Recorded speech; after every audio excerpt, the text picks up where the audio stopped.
प्यारे दर्शकों, एक बार फिर तुहाडा स्वागत है साडे चैनल अजीत हमदर्द ते। अज दुनिया एक बार फिर जंग दे कगार ते खड़ी है। यूक्रेन दे विच जो घटनावां वापर रहीआं ने उन्हां ते चर्चा बहुत जरूरी सी। इस गल नूं समझदे होए अज साडे पास राजनीति ते संचार शास्त्री डॉक्टर मेगा सिंह जी ते डॉक्टर सरबजीत सिंह जी तशरीफ लियाए ने ते असीं चर्चा करांगे रूस ते यूक्रेन दे विच जो हालात पैदा होए ने उन्हां दे की कारण रहे ने, उन्हां दे नाल उत्थे की स्थिति बनी है, लोग की महसूस कर रहे ने ते उन्हां दा भविख की है। इस तो इलावा दुनिया ते इस दा पैण वाला असर जिहड़ा है उहदे बारे भी असीं चर्चा करांगे। ते मैं सब तो पहले बेनती करांगा डॉक्टर सरबजीत सिंह होणां नूं, क्योंकि वो रूस ते उस दे आले दुआले दे देशां या उस खित्ते दे नाल बहुत पुरानी वाबस्तगी रखदे ने, जानकारी दा भंडार ने साडे हिसाब नाल डॉक्टर सरबजीत सिंह जी। ते मैं उन्हां नूं बेनती करांगा कि डॉक्टर साहब सानू ये दसो कि यूक्रेन दा इतिहासिक पिछोकड़ की है ते रूस दे नाल ओदी जिहड़ी सांझ है ये किस तरह ते किन्नी शिद्दत नाल पैदा हुई और कदों पैदा हुई।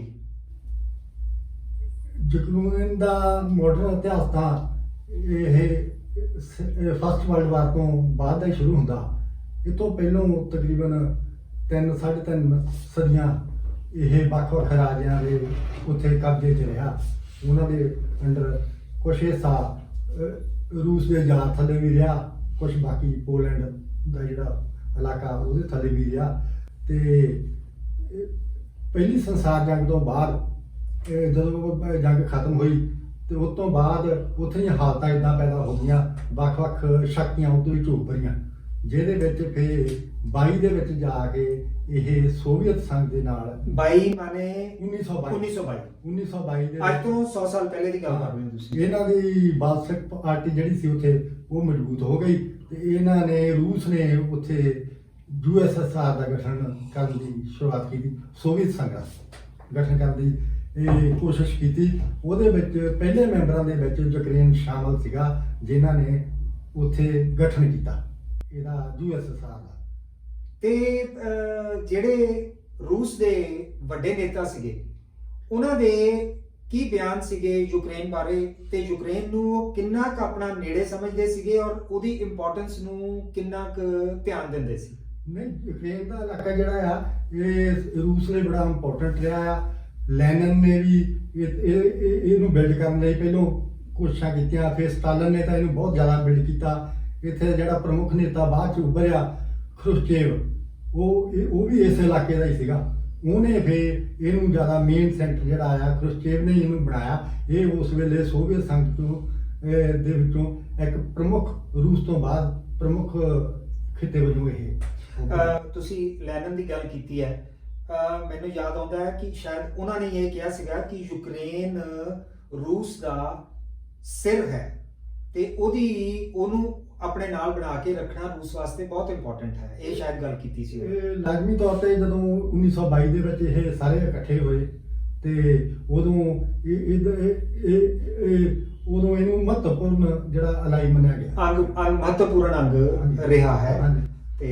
ਤੇ मैं डॉक्टर मेगा सिंह जी तो ये सवाल करदा कि वो किहड़े हालात बन गए वर्ल्ड ओवर कि यूक्रेन दे नाल रशिया दा इन्ना संबंध बिगड़िया ते इत्थों तक कि ये जंग की शुरुआत हो गई। दरअसल गल इस तरह है, वर्ल्ड जैसे वर्ल्ड फिनोमेना देख रहे हैं तो जो अमरीका है ये एक बहुत बड़ा धाड़वी मुल्क है विश्व का। ये हर देश के कोई ना कोई पंगा पा के रखता है ताकि ये हथियार विकण, ਇਹਦਾ ਸਮਾਨ ਵਿਕੇ ਤੇ ਦੂਜੇ ਮੁਲਕਾਂ ਤੇ ਉਹਦਾ ਗਲਬਾ ਪਾ ਸਕੇ। ਅਸਲ ਵਿੱਚ ਰੂਸ ਤੇ ਯੂਕਰੇਨ ਦੇ ਜਿਹੜੇ ਸੰਬੰਧਾਂ ਦੇ ਵਿੱਚ ਵੀ ਤੇੜ ਪਾਉਣ ਵਾਲਾ ਜਾਂ ਇਸ ਜੰਗ ਦਾ ਜਿਹੜਾ ਅਸਲੀ ਮੋਢੀ ਹੈ ਉਹਦਾ ਮੁੱਢ ਜਿਵੇਂ ਆਪਾਂ ਕਹੀਏ ਉਹ ਅਮਰੀਕਾ ਹੀ ਹੈ। ਅਮਰੀਕਾ ਯੂਕਰੇਨ ਦੇ ਜਿਹੜੇ ਲੋਕ ਨੇ ਤੇ ਜਾਂ ਉੱਥੇ ਦੀ ਜਿਹੜੀ ਰਾਜਸਥਾਨ ਦੇ ਕਾਬਜ਼ ਜਮਾਤ ਹੈ ਉਹਨੂੰ ਇਹ ਕਿਵੇਂ ਨਾ ਕਿਵੇਂ ਆਪਦੇ ਹੱਥ ਦੇ ਵਿੱਚ ਹੱਥ ਬਸ ਕਰਨ ਵਾਸਤੇ ਲੋਚਦਾ ਰਹਿੰਦਾ ਸੀ। ਉਹਦੇ ਕਾਰਨ ਉਹ ਸੀ, ਇੱਕ ਤਾਂ ਵੀ ਰਸ਼ੀਆ ਨੂੰ ਕਮਜ਼ੋਰ ਕੀਤਾ ਜਾਵੇ, ਰਸ਼ੀਆ ਤੇ ਯੂਕਰੇਨ ਦੇ ਸੰਬੰਧ ਖਤਮ ਕਰਕੇ ਤੇ ਇਹਨੂੰ ਯੂਕਰੇਨ ਨੂੰ ਨਾਟੋ ਮੁਲਕਾਂ ਵਿੱਚ ਸ਼ਾਮਲ ਕਰਕੇ ਤੇ ਆਪਦੀ ਤਾਕਤ ਵਧਾਈ ਜਾਵੇ ਤੇ ਰਸ਼ੀਆ ਦੀ ਤਾਕਤ ਘਟਾਈ ਜਾਵੇ। ਤੇ ਦੂਜਾ ਉਹਨੂੰ ਸੀਗਾ ਵੀ ਵਪਾਰਕ ਤੌਰ ਤੇ ਵੀ ਜਿਹੜਾ ਰਸ਼ੀਆ ਉਹਨੂੰ ਕਮਜ਼ੋਰ ਕੀਤਾ ਜਾਵੇ। ਉਹਦਾ ਇਹ ਸੀਗਾ ਕਾਰਨ ਵੀ ਰਸ਼ੀਆ ਨੇ ਇੱਕ ਗੈਸ ਪਾਈਪਲਾਈਨ ਵਿਛਾਈ ਹੋਈ ਹੈ, ਉਹ ਯੂਕਰੇਨ ਦੇ ਵਿੱਚ ਨਹੀਂ ਜਾਂਦੀ ਸੀ। ਠੀਕ ਹੈ। ਤੇ ਉਹਨੇ ਕੀ ਕੀਤਾ, ਅਮਰੀਕਾ ਨੇ ਉਹਨੂੰ ਚੱਕਿਆ ਵੀ ਤੂੰ ਆਪਦੇ ਮੁਲਕ ਦੇ ਵਿੱਚ ਕਿਉਂ ਇਹਨੂੰ ਇਹ ਵਪਾਰ ਕਰ ਰਿਹਾ ਰਸ਼ੀਆ ਤੇ ਤੇਰੇ ਥਰੂ ਤੇ, ਹਾਲਾਂਕਿ ਰਸ਼ੀਆ ਨੂੰ ਕਿਰਾਇਆ ਦੇ ਰਿਹਾ ਸੀ। ਪਰ ਇਹਨੇ ਅਮਰੀਕਾ ਦੀ ਜੱਕ ਦੇ ਵਿੱਚ ਆ ਕੇ ਉਹਦੇ ਬਹੁਤ ਜ਼ਿਆਦਾ ਰੇਟ ਵਧਾਤੇ। ਉਹਦਾ ਕਿਰਾਇਆ ਸੀਗਾ ਉਸ ਪਾਈਪਲਾਈਨ ਦਾ ਉਹ ਜ਼ਿਆਦਾ ਕਰਤਾ, ਇੰਨਾ ਵਧਾਤਾ ਵੀ ਰਸ਼ੀਆ ਨੂੰ ਉਹ ਸਹਿਣ ਤੋਂ ਔਖਾ ਹੋ ਗਿਆ। ਔਖੇ ਹੋਏ ਫਿਰ ਰਸ਼ੀਆ ਨੇ ਉਹਦਾ ਸੰਬੰਧ ਤਾਂ ਨਹੀਂ ਵਿਗਾੜੇ, ਪਰ ਉਹਨੇ ਕਿਹਾ ਵੀ ਚਲੋ ਉਹਨੇ ਸਮੁੰਦਰ ਦੀ ਵੀ ਜਿਹੜੀ ਪਾਈਪਲਾਈਨ ਵਿਛਾਤੀ। ਉਹਦੇ ਬਹੁਤ ਜ਼ਿਆਦਾ ਖਰਚ ਵੀ ਹੋਇਆ ਰਸ਼ੀਆ ਦਾ, ਸਾਲ ਵੀ 5-6 ਸਾਲ ਲੱਗੇ।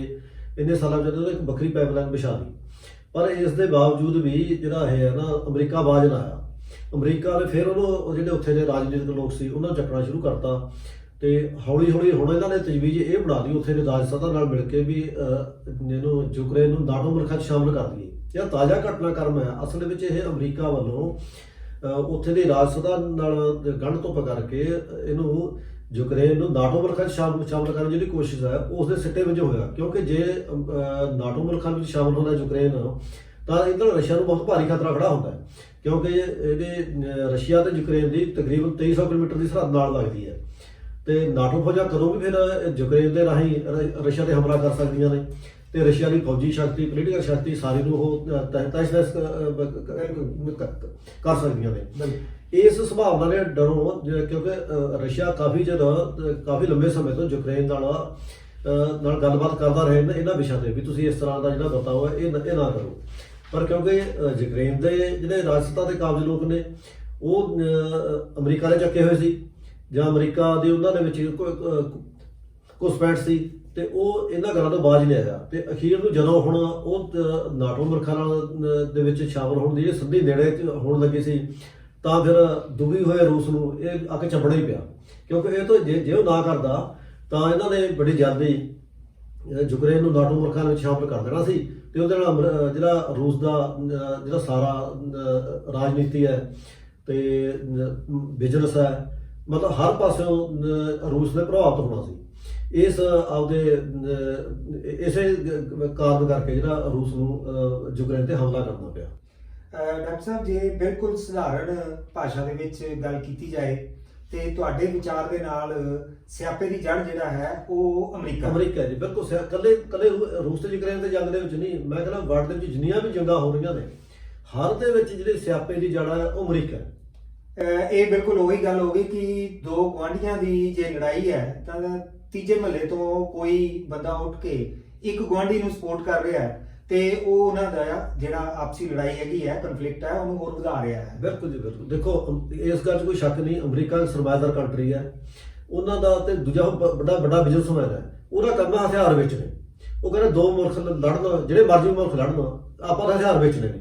ਨਹੀਂ ਡਾਕਟਰ ਸਾਹਿਬ, ਇੱਕ ਬੜੀ ਸਪਸ਼ਟ ਗੱਲ ਹੈਗੀ ਹੈ ਕਿ ਕੀ ਯੂਕਰੇਨ ਦੇ ਲੋਕਾਂ ਨੂੰ ਇਹ ਗੱਲ ਜਾਂ ਇਹ ਅਮਰੀਕਾ ਦੀ ਸਾਜ਼ਿਸ਼ ਸਮਝ ਨਹੀਂ ਆ ਰਹੀ?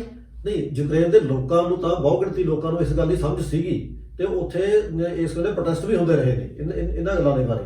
ਪਰ ਕਿਉਂਕਿ ਜੇ ਰਾਜਸਥਾਨ ਮਿਲ ਜੇ, ਮੈਂ ਫੜ ਕੇ ਸਾਡਾ ਮੁਲਕ ਹੈ, ਸਾਡੇ ਮੁਲਕ ਦੇ ਵਿੱਚ ਕਿੰਨੇ ਜਿਹੜੇ ਲੋਕ ਨੇ ਅਮਰੀਕਾ ਵਿਰੋਧੀ ਨੇ, ਪਰ ਜੇ ਸਾਡੀ ਰਾਜਸਥਾਨ ਹੈ, ਜਦੋਂ ਮੋਦੀ ਜਾ ਕੇ ਉੱਥੇ ਟਰੰਪ ਨੂੰ ਹੱਲਾਸ਼ੇਰੀ ਦੇ ਹੈ, ਉਹਦੇ ਹੱਕ 'ਚ ਪ੍ਰਚਾਰ ਕਰ ਰਿਹਾ ਹੈ, ਤਾਂ ਫਿਰ ਮੋਦੀ ਤਾਂ ਨਹੀਂ ਰੋਕ ਸਕਦੇ ਨਾ ਲੋਕ। ਇਸ ਲਈ ਜੇ ਰਾਜਸਥਾਨ ਨਾਲ ਰਲ ਜੇ ਅਮਰੀਕਾ ਦੇ ਜਿਹੜੇ ਰਾਜਸਥਾਨ ਨਾਲ ਦੋਨੇ ਰਾਜਸਥਾਨ ਉਸ ਵਿੱਚ ਇਸ ਕਿਸਮ ਦੀ ਭਾਈਵਾਲੀ ਕਰ ਲੈਂਦੀਆਂ ਨੇ, ਚੋਰੀ ਛੁਪੇ ਵੀ ਕਰ ਲੈਂਦੇ ਲੋਕਾਂ ਤੋਂ, ਤਾਂ ਫਿਰ ਲੋਕ ਕੀ ਕਰਨ? ਨਹੀਂ, ਲੋਕਾਂ ਦੇ ਪ੍ਰੋਟੈਸਟ ਦੀ ਜੇ ਗੱਲ ਕਰਦੇ ਹੋ ਤੇ ਅੱਜ ਰਸ਼ੀਆ ਦੇ ਵਿੱਚ ਵੀ ਲੋਕ ਪ੍ਰੋਟੈਸਟ ਕਰ ਰਹੇ ਨੇ ਇਸ ਜੰਗ ਦੇ ਵਿਰੋਧ ਦੇ ਵਿੱਚ। ਬਹੁਤ ਸਾਰੇ ਜਿਹੜੇ ਨੌਜਵਾਨ ਹੈ ਨੌਜਵਾਨ ਖਾਸ ਕਰ ਲੜਕੀਆਂ ਬਹੁਤ ਉਹਨਾਂ ਨੇ ਅਰੈਸਟ ਕੀਤੀਆਂ ਨੇ। ਬਿਲਕੁਲ। ਤੇ ਉਹ ਜੇ ਲੋਕ ਰਸ਼ੀਆ ਦੇ ਵਿੱਚੋਂ ਵੀ ਤੇ ਇਹ ਆਵਾਜ਼ ਆ ਰਹੀ ਹੈ ਨਾ ਕਿ ਸਾਨੂੰ ਜੰਗ ਨਹੀਂ ਚਾਹੀਦੀ। ਦੇਖੋ, ਜੰਗ ਤਾਂ ਕਿਸੇ ਦੁਨੀਆ ਦੇ ਕਿਸੇ ਖਿੱਤੇ ਦੇ ਵਿੱਚ ਵੀ ਹੋਵੇ, ਜੰਗ ਮਾੜੀ ਚੀਜ਼ ਹੈ। ਅਸੀਂ ਵੀ ਕੋਈ ਜੰਗ ਦੀ ਸਪੋਰਟ ਨਹੀਂ ਕਰ ਰਹੇ, ਅਸੀਂ ਵੀ ਕਹਿੰਦੇ ਜੰਗ ਮਾੜਾ ਹੈ।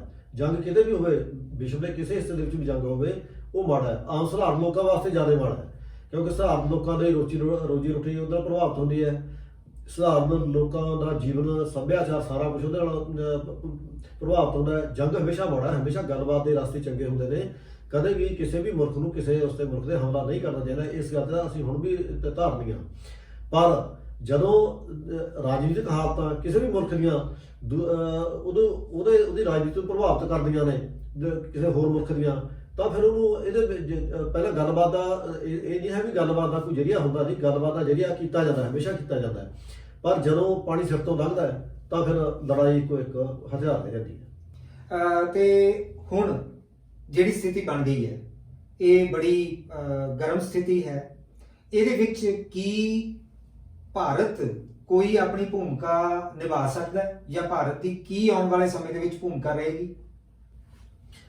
ਦੇਖੋ, ਮੇਰੇ ਹਿਸਾਬ ਨਾਲ ਭਾਰਤ ਦੀ ਕੋਈ ਬਹੁਤ ਜ਼ਿਆਦਾ ਸਰਕਾਰਾਂ ਭੂਮਿਕਾ ਨਹੀਂ ਦਿਖਾ ਸਕਦਾ। ਭਾਰਤ ਦੇ ਨਾਲ ਕੀ ਦਿਖਾਉਣੀ ਹੈ, ਜਿਹੜੇ ਨਾਟੋ ਮੁਲਕ ਨੇ, ਨਾਟੋ ਮੁਲਕ ਵੀ ਇਸ ਦੇ ਵਿੱਚ ਜਵਾਬ ਦੇ ਗਏ ਕੋਈ ਦਾਖਲ ਦੇਣ ਤੋਂ, ਕਿਉਂਕਿ ਦੋਨੇ ਵੱਡੀਆਂ ਤਾਕਤਾਂ ਨੇ, ਅਮਰੀਕਾ ਤੇ ਰੂਸ। ਉਹਨਾਂ ਨੂੰ ਪਤਾ ਹੈ ਵੀ ਇਹਨਾਂ ਦੇ ਭੇਡ ਦੇ ਵਿੱਚ ਅਸੀਂ ਵੀ ਮਾਰੇ ਜਾਵਾਂਗੇ। ਇਸ ਕਰਕੇ ਨਾਟੋ ਮੁਲਕ ਵੀ ਚੁੱਪ ਨੇ। ਹਾਲਾਂਕਿ ਅਮਰੀਕਾ ਦਾ ਜਦੋਂ ਨਾਟੋ ਮੁਲਕਾਂ ਦਾ ਹਿੱਸਾ ਉਹ ਹੈ, ਸਰਦਾਰ ਹੈ, ਪਰ ਸਿੱਧੇ ਤੌਰ ਤੇ ਨਾ ਤਾਂ ਅਮਰੀਕਾ ਦਾਖਲ ਦੇ ਰਿਹਾ, ਨਾ ਕੋਈ ਹੋਰ ਨਾਟੋ ਮੁਲਕ ਦਾਖਲ ਰਿਹਾ, ਤੇ ਸਾਡੇ ਭਾਰਤ ਦਾ ਦਾਖਲ ਦੇਣਗੇ। ਅਸੀਂ ਤਾਂ ਦਾਖਲ ਦੇਣ ਦੇ ਜੋਗੇ ਹੈ ਹੀ ਨਹੀਂ। ਇਹ ਠੀਕ ਹੈ, ਅਸੀਂ ਵੀ UN ਮੈਂਬਰ ਹਾਂ। ਅਸੀਂ ਇੱਕ ਜਿਵੇਂ ਅਪੀਲ ਹੈ, ਇੱਕ ਸ਼ਾਂਤਮਈ ਦੀ ਅਪੀਲ ਕਰ ਸਕਦੇ, ਜਿਵੇਂ ਬਾਕੀ ਮੁਲਕ ਕਰ ਸਕਦੇ ਨੇ, ਕਿਉਂਕਿ ਅਸੀਂ ਇਸ ਕਿਸਮ ਦੇ ਅਸੀਂ ਤਾਂ ਜਿਹੜਾ ਸਾਡਾ ਮੁਲਕ ਹੈ, ਪਹਿਲਾਂ ਤੋਂ ਸਾਡੇ ਮੁਲਕ ਦਾ ਇਸ ਨਾਲ ਰਿਹਾ ਵੀ ਅਸੀਂ ਨਾ ਸਿੱਧੇ ਤੌਰ 'ਤੇ ਨਾ ਅਸੀਂ ਅਮਰੀਕਾ ਨਾਲ ਰਹੇ ਤੇ ਨਾ ਅਸੀਂ ਰੂਸ ਨਾਲ ਰਹੇ। ਤੇ ਅਸੀਂ ਆਪਣਾ ਵਿਚਕਾਰ ਦਾ ਜਿਹੜਾ ਰਸਤਾ ਉਹ ਅਖਤਿਆਰ ਕਰਕੇ ਰਹੇ, ਤੇ ਹੁਣ ਵੀ ਅਸੀਂ ਉਹੀ ਵਿਚਕਾਰ ਦਾ ਰਸਤਾ ਅਖਤਿਆਰ ਕਰਕੇ ਰੱਖ ਸਕਦੇ ਹਾਂ। ਸਿਰਫ ਜਿਹੜਾ ਕੰਮ ਕਰ ਸਕਦਾ ਸਾਡਾ ਮੁਲਕ, ਉਹ ਜਿਹੜੇ ਸਾਡੇ ਉੱਥੇ ਲੋਕ ਫਸੇ ਹੋਏ ਨੇ, ਵਿਦਿਆਰਥੀ ਫਸੇ ਨੇ, ਉਹਨਾਂ ਨੂੰ ਬਚਾਉਣ ਵਾਸਤੇ ਇਹ ਉਹਨਾਂ ਨੂੰ ਅਪੀਲ ਕਰ ਸਕਦਾ ਵੀ ਉਹਨਾਂ ਨੂੰ ਕੋਈ ਸੁਰੱਖਿਅਤ ਲਾਂਘਾ ਦੇ ਕੇ ਕਿਸੇ ਹੋਰ ਮੁਲਕ ਦੀ ਸਰਹੱਦ ਦੇ ਰਾਹੀਂ ਜਾਂ ਕਿਸੇ ਹੋਰ ਤਰੀਕੇ ਨਾਲ ਉਹਨਾਂ ਨੂੰ ਸੁਰੱਖਿਅਤ ਇੱਥੇ ਪਹੁੰਚਾਇਆ ਜਾਵੇ। ਇਸ ਵਾਸਤੇ ਇਹ ਆਪਦੀ ਚਾਰਾਜੋਰੀ ਸਾਡੇ ਮੁਲਕ ਨੂੰ ਕਰਨੀ ਚਾਹੀਦੀ ਹੈ, ਤੇ ਕੀਤੀ ਵੀ ਜਾ ਰਹੀ ਹੈ। ਮੈਨੂੰ ਲੱਗਦਾ ਮੇਰਾ ਅਗਲਾ ਸਵਾਲ ਸਰਬਜੀਤ ਜੀ ਦੇ ਕੋਲ ਹੈ। ਸਰਬਜੀਤ ਜੀ, ਜਿਹੜੇ ਹੋਰ USSR ਨਾਲੋਂ ਮੁਲਕ ਟੁੱਟੇ ਸੀਗੇ ਇੱਕ ਟਾਈਮ ਤੇ, ਜਦੋਂ USSR ਦਾ ਟੁੱਟਣਾ ਹੋਇਆ ਸੀ, ਤਾਂ ਉਸ ਵੇਲੇ ਜਿਹੜੇ ਰੂਸ ਤੋਂ ਅਲੱਗ ਹੋ ਗਏ, ਵੱਖਰੇ ਹੋ ਗਏ ਮੁਲਕ, ਕੀ ਉਹ ਯੂਕਰੇਨ ਦੀ ਸਪੋਰਟ ਵਾਸਤੇ ਕੋਈ ਚਾਰਾਜੋਈ ਕਰਨ ਦੀ ਸਥਿਤੀ ਦੇ ਵਿੱਚ ਹੈ ਨਹੀਂ, ਜਾਂ ਉਹ ਕਰ ਸਕਦੇ ਨੇ? ਕਿਉਂਕਿ ਆਪਣੇ ਆਪ ਦੇ ਵਿੱਚ ਯੂਕਰੇਨ ਤਾਂ ਬਹੁਤ ਛੋਟਾ ਹੈ। ਨਹੀਂ ਡਾਕਟਰ ਸਾਹਿਬ, ਇਦਾਂ ਆ, ਇਹ ਅਸਲ ਵਿੱਚ ਇਹਦੀ ਬੁਨਿਆਦ ਜਿਹੜੀ ਆ ਵਿਵਾਦ ਦੀ ਸਾਰੀ ਇਹ 1991 ਤੋਂ ਦੇਖਣੀ ਪਊਗੀ। 1991 ਦੇ ਵਿੱਚ 15 ਸੋਵੀਅਤਾਂ ਲੱਗ ਹੋ ਗਈਆਂ। 15 ਸੋਵੀਅਤ ਸੀ, ਜਿਹੜੇ ਸੋਵੀਅਤਾਂ 3 ਬਾਲਟਿਕ ਸਟੇਟ ਸੀਗੀਆਂ, ਜਾਣੀ ਕਿ ਕੁੱਲ 18 ਸੀਗੇ ਸੂਬੇ, 18 ਲੱਗ ਹੋ ਗਏ। ਬਾਲਟਿਕ ਸਟੇਟ ਤਾਂ ਚਲੋ ਬਾਅਦ ਚ ਰਹਿ ਗਈਆਂ ਸੀ। ਇਹ 15 ਸੋਵੀਅਤ ਜਿਹੜੀਆਂ ਸੀ, ਇਹ USSR ਦਾ ਪਹਿਲਾ ਹਿੱਸਾ ਸੀਗੀਆਂ। ਠੀਕ ਹੈ। ਤੇ ਉਹਦੇ ਵਿੱਚ ਜਦੋਂ ਇਹ ਆਪਣਾ ਸੋਵੀਅਤ ਸੰਘ ਟੁੱਟਾ, ਉਦੋਂ ਜਿਹੜੇ ਖੇਤਰੀ ਆਗੂ ਸੀ ਉਹਨਾਂ ਵਿੱਚ ਆਪਾਤਾਪੀ ਪੈ ਗਈ। ਉਹਨਾਂ ਨੇ ਆਪਣੇ ਦੇਸ਼ਾਂ ਨੂੰ, ਆਪਣੇ ਇਲਾਕਿਆਂ ਨੂੰ ਆਜ਼ਾਦ ਘੋਸ਼ਿਤ ਕਰ ਦਿੱਤਾ ਹੈ। ਜਿਵੇਂ ਯੂਕਰੇਨ ਵੀ ਸੀ, ਜਾਰਜੀਆ ਸੀ, ਕਜ਼ਾਕਿਸਤਾਨ ਸੀਗਾ, ਉਜ਼ਬੇਕਿਸਤਾਨ ਸੀਗਾ, ਸਾਰੇ ਜਿੰਨੇ ਬੇਲਾਰੂਸ ਵਗੈਰਾ ਸੀਗੇ ਹੈ, ਇਹਨਾਂ ਸਾਰਿਆਂ ਨੇ ਆਪਣੇ ਆਪ ਨੂੰ ਆਜ਼ਾਦ ਘੋਸ਼ਿਤ ਕਰ ਦਿੱਤਾ। ਉਹਦੇ ਵਿੱਚ ਜਿਹੜੀ ਇੰਪੋਰਟੈਂਟ ਗੱਲ ਇਹ ਸੀ ਵੀ ਉਹਦੇ ਵਿੱਚ ਲੋਕਾਂ ਦੀ ਰਾਏ ਨਹੀਂ ਲਈ ਕਿ ਲੋਕਾਂ ਨੇ ਆਜ਼ਾਦ ਹੋਣਾ ਆ ਸੋਵੀਅਤ ਸੰਘ ਤੋਂ ਕਿ ਨਹੀਂ ਹੋਣਾ, ਉਹਨਾਂ ਦੇ ਨਾਲ ਰਹਿਣਾ ਕਿ ਆਪਣਾ ਅਲੱਗ ਚਲਾਉਣਾ। ਇਹਨਾਂ ਨੇ ਤਾਂ ਆਪਣਾ ਕਰਤਾ, ਜਦ ਕਿ ਲੋਕਾਂ ਦਾ ਉੱਥੇ ਵੱਡਾ ਹਿੱਸਾ ਜਿਹੜਾ ਸੀਗਾ ਉਹ ਸੋਵੀਅਤ ਸੰਘ ਦੇ ਨਾਲ ਰਹਿਣਾ ਚਾਹੁੰਦਾ ਸੀ, ਉਹਦੇ ਵਿੱਚ ਰਹਿਣਾ ਚਾਹੁੰਦਾ ਸੀ ਪਹਿਲਾਂ ਵਾਲੇ। ਅੱਛਾ ਸੀਗਾ। ਹੁਣ ਮਸਲਨ ਇਹ ਤੁਸੀਂ 1991 ਦੇ ਸਮੇਂ ਦੀ ਗੱਲ ਕਰਦੇ ਹੋ, ਜਦੋਂ 1991 ਦੀ ਇਹ ਗੱਲ ਆ। ਉਦੋਂ ਰੂਸ ਵਿੱਚ ਵੀ ਇੱਕ ਰੈਫਰੈਂਡਮ ਕਰਾਇਆ ਜੈਲਸਿਨ ਨੇ। ਰੈਫਰੈਂਡਮ ਨੇ ਕਿਹਾ ਉਹਦੇ ਵਿੱਚ ਤਕਰੀਬਨ 58-59% ਜਿਹੜੇ ਲੋਕ ਸੀਗੇ ਉਹ USSR ਦੇ ਨਾਲ ਰਹਿਣਾ ਚਾਹੁੰਦੇ ਸੀ। ਇਹ ਰੈਫਰੈਂਡਮ ਨੂੰ ਅਣਗੌਲਿਆ ਕਰਕੇ ਤੇ ਉਹਨੇ ਇਹਨੂੰ ਬਾਹਰ ਕਰ ਲਿਆ ਰੂਸ ਨੂੰ, ਤੇ ਆਪ ਉੱਥੇ ਰੂਸ ਦਾ ਪ੍ਰੈਜ਼ੀਡੈਂਟ ਬਣ ਗਿਆ ਜੈਲਸਿਨ, ਹੈ ਨਾ। ਉਹ ਤੋਂ ਬਾਅਦ ਇਹ ਇਦਾਂ ਹੀ ਵੱਖ-ਵੱਖ ਜਿਹੜੀਆਂ ਉੱਥੇ ਬਣੇ ਦੇਸ਼, ਉਹਨਾਂ ਦੇ ਵਿੱਚ ਵੀ ਇਹ ਹਾਲਤ ਸੀ। ਹੁਣ ਜਿਹੜੀ ਆ ਮੌਜੂਦਾ ਸਥਿਤੀ ਆ ਇਹਨੂੰ ਉਹਦੇ ਸੰਦਰਭ ਵਿੱਚ ਹੀ ਦੇਖਣਾ ਪੈਣਾ 1991 ਦੇ। ਹੁਣ ਇੱਕ ਹਿੱਸਾ ਦਾ ਰੂਸ ਨਾਲ ਮਿਲਣਾ ਚਾਹੁੰਦਾ, ਇੱਕ ਹਿੱਸਾ ਵੱਖਰਾ ਰਹਿਣਾ ਚਾਹੁੰਦਾ। ਉੱਥੇ ਕਾਫੀ ਆਬਾਦੀ ਇਦਾਂ ਦੀ ਆ ਜਿਹੜੀ ਰਸ਼ੀਅਨ ਬੋਲਦੀ ਆ, ਉਹਨਾਂ ਦੀ ਇਹ ਸਾਰੇ ਇਲਾਕੇ ਦੇ ਰੂਸ ਦੇ ਨਾਲ ਤੁਸੀਂ ਗੱਲ ਕੀਤੀ ਸੀ ਵੀ ਇਹ ਦੋਨੇ ਗਵਾਂਢੀ ਦੇਸ਼ ਆ। ਹਾਂਜੀ। ਗਵਾਂਢੀ ਦੇਸ਼ ਦੇ ਹੋਣ ਤੋਂ ਬਾਅਦ ਅੱਗੇ ਮੈਂ ਇਹ ਵੀ ਕਹੂੰਗਾ ਇਹ ਦੋਨੇ ਭਾਈ ਭਾਈ ਠੀਕ ਹੈ ਠੀਕ ਹੈ। ਇਹ ਇੱਕ ਪਰਿਵਾਰ ਸੀ ਇਹ ਹਾਂ, ਇੱਕ ਪਰਿਵਾਰ ਸੀ। 100 ਸਾਲ ਤੋਂ ਬਹੁਤ ਇਹਨਾਂ ਦੇ ਗੂੜੇ ਸੰਬੰਧ ਸੀ। ਇਹਨਾਂ ਦਾ ਇਹ ਕਲਚਰ ਇੱਕ ਤਕਰੀਬਨ ਬਣ ਗਿਆ ਸੀਗਾ, ਕੰਮ ਕਰਨ ਦੇ ਤਰੀਕੇ, ਇਹ ਸਾਰਾ ਸਪੋਰਟਸ ਦਾ ਇਹਨਾਂ ਦਾ ਤੁਸੀਂ ਦੇਖੋ, ਸਿਹਤ ਦੇ ਖੇਤਰ ਦੇ ਵਿੱਚ ਦੇਖੋ, ਇਹ ਸਾਰਾ ਇੱਕੋ ਹੀ ਸੀ, ਹੈ ਨਾ। ਤੇ ਇਹਨੂੰ ਹੁਣ ਇੱਕ ਕਿਸਮ ਦਾ ਇਹ 2008 ਦੇ ਵਿੱਚ ਜਦੋਂ ਇੱਥੇ ਬਹੁਤ ਜ਼ਿਆਦਾ ਮੰਦੀ ਆ ਗਈ, ਇਹ ਮੰਦੀ ਆਉਣ ਦੇ ਨਾਲ ਇੱਥੇ ਦੀਆਂ ਹਾਲਤਾਂ ਵਿਗੜੀਆਂ। ਫਿਰ ਜਿਹੜੇ ਰੂਸ ਵਿਰੋਧੀ ਜਿਹੜਾ ਸੀਗਾ ਇਹ ਲੋਕ ਸੀਗੇ ਉਹ ਸੱਤਾ 'ਚ ਆ ਗਏ। ਉਹ ਜਦੋਂ ਹੋਰ ਵਿਗੜੀਆਂ ਗਈਆਂ, ਫਿਰ ਜਦੋਂ 14 ਦੇ ਵਿੱਚ ਇਹ ਉੱਥੇ ਲੜਾਈ ਸ਼ੁਰੂ ਹੋ ਗਈ। ਆ ਜਿਹੜੇ ਡੋਨਬਾਸ ਦਾ ਇਲਾਕਾ, ਇੱਥੇ ਲੜਾਈ ਵਿਰੋਧੀ ਜਿਹੜੇ ਸੀਗੇ ਵਿਦਰੋਹੀ, ਉਹਨਾਂ ਨੇ ਯੂਕਰੇਨ ਸਰਕਾਰ ਤੇ ਹਮਲੇ ਸ਼ੁਰੂ ਕਰ ਦਿੱਤੇ। ਹਮਲੇ ਕਰਨ ਤੋਂ ਬਾਅਦ ਤੇ ਉਹ ਆਪਣੀਆਂ ਬੱਕਰੀਆਂ ਇਹ ਰਾਜ ਮੰਗਦੇ ਸੀਗੇ, ਹੈ ਜਿਹੜਾ ਉਦੋਂ ਹੀ ਉਹ ਕ੍ਰੀਮੀਆ ਜਿਹੜਾ ਸੀਗਾ ਉਹ ਇਲਾਕਾ ਜਿਹੜਾ ਸੀਗਾ ਉਹ ਪਹਿਲੋਂ ਖਰੁਸ਼ਚੇਵ ਨੇ ਜਦੋਂ ਉਹ ਬਣਿਆ USSR ਦੀ ਕਮਿਊਨਿਸਟ ਪਾਰਟੀ ਦੇ ਜਨਰਲ ਸਕੱਤਰ, ਉਹਨੇ ਉਹ ਇਲਾਕਾ ਜਿਹੜਾ ਸੀ ਯੂਕਰੇਨ ਨਾਲ ਲਾਤਾ ਸੀ। ਅਸਲ ਵਿੱਚ ਉਹ ਪਹਿਲੋਂ ਤੋਂ ਉਹ ਰਸ਼ੀਅਨ ਇਲਾਕਾ ਸੀਗਾ, ਉਹ ਬਲੈਕ ਸੀ ਦੇ ਨਾਲ ਲੱਗਦਾ ਜਿਹੜਾ। ਤੇ ਉਹ ਫਿਰ 14 ਦੇ ਵਿੱਚ ਫਿਰ ਇਹਨੇ ਰੂਸ ਨੇ ਉਹਨੂੰ ਆਪਣੇ ਨਾਲ ਮਿਲਾ ਲਿਆ। ਉਦੋਂ ਵੀ ਰੌਲਾ ਪਿਆ। ਉਸ ਤੋਂ ਬਾਅਦ ਇਹਨਾਂ ਦੋਨਾਂ ਸੂਬਿਆਂ ਦੇ ਵਿੱਚ ਵੀ ਇਹ ਚੱਲਦਾ ਰਿਹਾ ਤੇ ਜਿਹਨੂੰ ਹੁਣ ਮੌਜੂਦਾ ਟਕਰਾਅ ਦੇ ਵਿੱਚ ਸਾਹਮਣੇ ਆਇਆ। ਕੀ ਤੁਸੀਂ ਇਹ ਮਹਿਸੂਸ ਕਰਦੇ ਹੋ ਕਿ ਜੋ 1991 ਦੇ ਵਿੱਚ ਹੋਇਆ USSR ਦਾ ਟੁੱਟਣਾ, ਤੇ ਰੂਸ ਕਿਤੇ ਨਾ ਕਿਤੇ ਆਪਣੀ ਇਸ ਅੰਦਰਲੀ ਗੱਲ ਨੂੰ ਬਾਹਰ ਲਿਆ ਰਿਹਾ ਹੈ ਕਿ ਉਹ ਹੌਲੀ ਕਰਕੇ ਸਾਰਿਆਂ ਨੂੰ ਜਿੱਤ ਕੇ ਫੇਰ ਦੁਬਾਰਾ ਆਪਣੀ ਤਾਕਤ ਨੂੰ ਉਸੇ ਤਰ੍ਹਾਂ ਪਹਿਲਾਂ ਵਾਂਗ ਵਧਾਉਣ ਦੀ ਕੋਸ਼ਿਸ਼ ਕਰ ਰਿਹਾ ਹੋਵੇ? ਉਹਦੇ ਵਿੱਚ ਤਾਂ ਇਹਦਾ ਆਪਣਾ ਪੁਤਨ ਨੇ ਐਲਾਨ ਹੀ ਕੀਤਾ ਵੀ ਮੇਰਾ ਸੁਪਨਾ ਜਿਹੜਾ ਪੁਰਾਣਾ ਸੋਵੀਅਤ ਸੰਘ ਦੇਖਣ ਦਾ ਹੈ ਨਾ। ਜਦ ਕਿ ਇਹਨਾਂ ਦਾ ਪਹਿਲਾ ਲੀਡਰ ਜਿਹੜਾ ਸੀਗਾ ਇਸੇ ਪਾਰਟੀ ਦਾ ਜਲਸਨ। ਪਰ ਇਹ ਕਿਤੇ ਨਾ ਕਿਤੇ ਡਿਕਟੇਟਰਸ਼ਿਪ ਵਾਲੀ ਗੱਲ ਤੇ ਨਹੀਂ ਹੁੰਦੀ? ਨਹੀਂ, ਇਹਦੇ ਵਿੱਚ ਜੇ ਲੋਕ ਸਹਿਮਤ ਆ, ਲੋਕ ਹੁਣ ਜਿਹੜੇ ਆਪਣੇ ਹੈਗਾ 3-4 ਸਟੇਟਾਂ ਨਾਲ ਕਜ਼ਾਕਿਸਤਾਨ ਹੋ ਗਿਆ ਹੈ, ਤੇ ਇਹ ਇਹਨਾਂ ਦੇ ਨਾਲ ਹੀ ਆ। ਹੁਣ 4-5 ਸਟੇਟਾਂ ਇਹ ਲੋਕ ਸਾਰੇ ਸਹਿਮਤ ਨੇ। ਇਹ ਕਿੱਦਾਂ ਮੈਮੋਰੈਂਡਮ ਜਿਹੜਾ ਹੈਗਾ ਇਹ ਸਾਹਮਣੇ ਆਏਗਾ? ਇਹ ਸਹਿਮਤ ਮੈਂ ਤੁਹਾਨੂੰ ਪਹਿਲਾਂ ਕਿਹਾ, ਉਹ ਵਿੱਚ ਇਹਨਾਂ ਨੇ ਉਦੋਂ ਜਿਹੜਾ ਸੀ ਰੈਫਰੈਂਡਮ ਕਰਾਉਣਾ ਚਾਹੀਦਾ ਸੀ ਵੀ ਕਿਹੜਾ ਅਲੱਗ ਹੋਣਾ, ਕਿਹੜਾ ਨਹੀਂ ਚਾਹੁੰਦਾ। ਉਹ ਫਿਰ ਇਕੱਠੇ ਰਹਿਣੇ ਚਾਹੀਦੇ ਸੀ। ਰੈਫਰੈਂਡਮ ਉੱਥੇ ਕਰਾਇਆ ਨਹੀਂ, ਧੱਕੇ ਦੇ ਨਾਲ ਹੀ ਉਹ ਅਲੱਗ ਹੋ ਗਏ। ਹੁਣ ਹਾਲਤ ਇਹ ਪੈਦਾ ਹੋ ਗਈ, ਹੁਣ ਜਿਹੜਾ ਜਿਹੜੀ ਉੱਥੇ ਇਹਨਾਂ ਨੇ ਅਮਰੀਕਾ ਨੇ ਉਹਨੂੰ ਆਪਣਾ ਬੱਚਾ ਜਿਹੜਾ ਉੱਥੇ ਵਧਾਉਣ ਲਈ, ਆਪਣੀ ਸ਼ਕਤੀ ਵਧਾਉਣ ਲਈ, ਰੂਸ ਨੂੰ ਸਿੱਧਾ ਹੀ ਆਪਣੀ ਮਾਰ ਹੇਠ ਲਿਆਉਣ ਲਈ ਤੇ ਇਹਨੂੰ ਪਿਆਦੇ ਦੇ ਤੌਰ ਤੇ ਵਰਤਿਆ, ਜਿਹੜਾ ਬੜੀ ਮਾੜੀ ਗੱਲ ਹੈ। ਤੇ ਜਿਹੜੇ ਰੈਫਰੈਂਡਮ ਦੀ ਤੁਸੀਂ ਗੱਲ ਕਰਦੇ ਹੋ, ਬਾਕੀ ਜਿਹੜੇ ਮੁਲਕ 91 ਦੇ ਵਿੱਚ ਟੁੱਟੇ ਸੀ ਉਹਨਾਂ ਨੂੰ ਜੋੜਨ ਵਾਸਤੇ ਕੀ ਉਹ ਲੋਕ ਜਿਹੜੇ ਵੱਖ-ਵੱਖ ਮੁਲਕਾਂ ਦੇ ਇਸ ਵੇਲੇ ਉੱਥੇ ਹੈਗੇ ਨੇ 14-15 ਜਿੰਨੇ ਵੀ ਮੁਲਕ ਨੇ, ਕੀ ਉਹਨਾਂ ਦੇ ਵਿੱਚ ਕੋਈ ਇਹੋ ਜਿਹੀ ਚਰਚਾ ਚੱਲ ਰਹੀ ਹੈ ਕਿ ਉਹ ਰੂਸ ਨਾਲ ਜੁੜਨਾ ਚਾਹੁੰਦੇ ਆ? ਨਹੀਂ, ਇਹ ਤਾਂ ਸੱਚ ਕੋਈ ਇਦਾਂ ਮਜ਼ੂਰੇ ਤਾਂ ਐਡੇ ਨਹੀਂ ਵੱਡੇ ਪੱਧਰ ਤੇ ਹੋਏ, ਪਰ ਹਾਂ ਲੋਕ ਕਈ ਚਾਹੁੰਦੇ ਆ, ਕੋਈ ਪਰਸੈਂਟੇਜ ਕਈ ਉਹ ਚਾਹੁੰਦੇ ਵੀ ਆ, ਕਈ ਨਹੀਂ ਵੀ ਚਾਹੁੰਦੇ। ਨਹੀਂ, ਇਹ ਤਾਂ ਆਪਾਂ ਜੇ ਬਾਕੀ ਦੁਨੀਆ ਦੇ ਮੁਲਕਾਂ ਨੂੰ ਦੇਖੀਏ, ਜਦੋਂ ਕੋਈ ਵੀ ਮੁਲਕ ਟੁੱਟ ਜਾਂਦੇ ਨੇ ਕਿਸੇ ਇੱਕ ਮੁਲਕ ਨਾਲੋਂ, ਤੇ ਉਹਨਾਂ ਦਾ ਵਾਪਸ ਜੁੜਨਾ ਜਿਹੜਾ ਹੈਗਾ ਆ ਉਹ ਬਹੁਤ ਹੀ ਮੁਸ਼ਕਲ ਹੁੰਦਾ ਹੈ, ਬਲਕਿ ਸੰਭਵ ਨਹੀਂ, ਨਾਮੁਮਕਿਨ ਹੀ ਹੁੰਦਾ ਹੈਗਾ।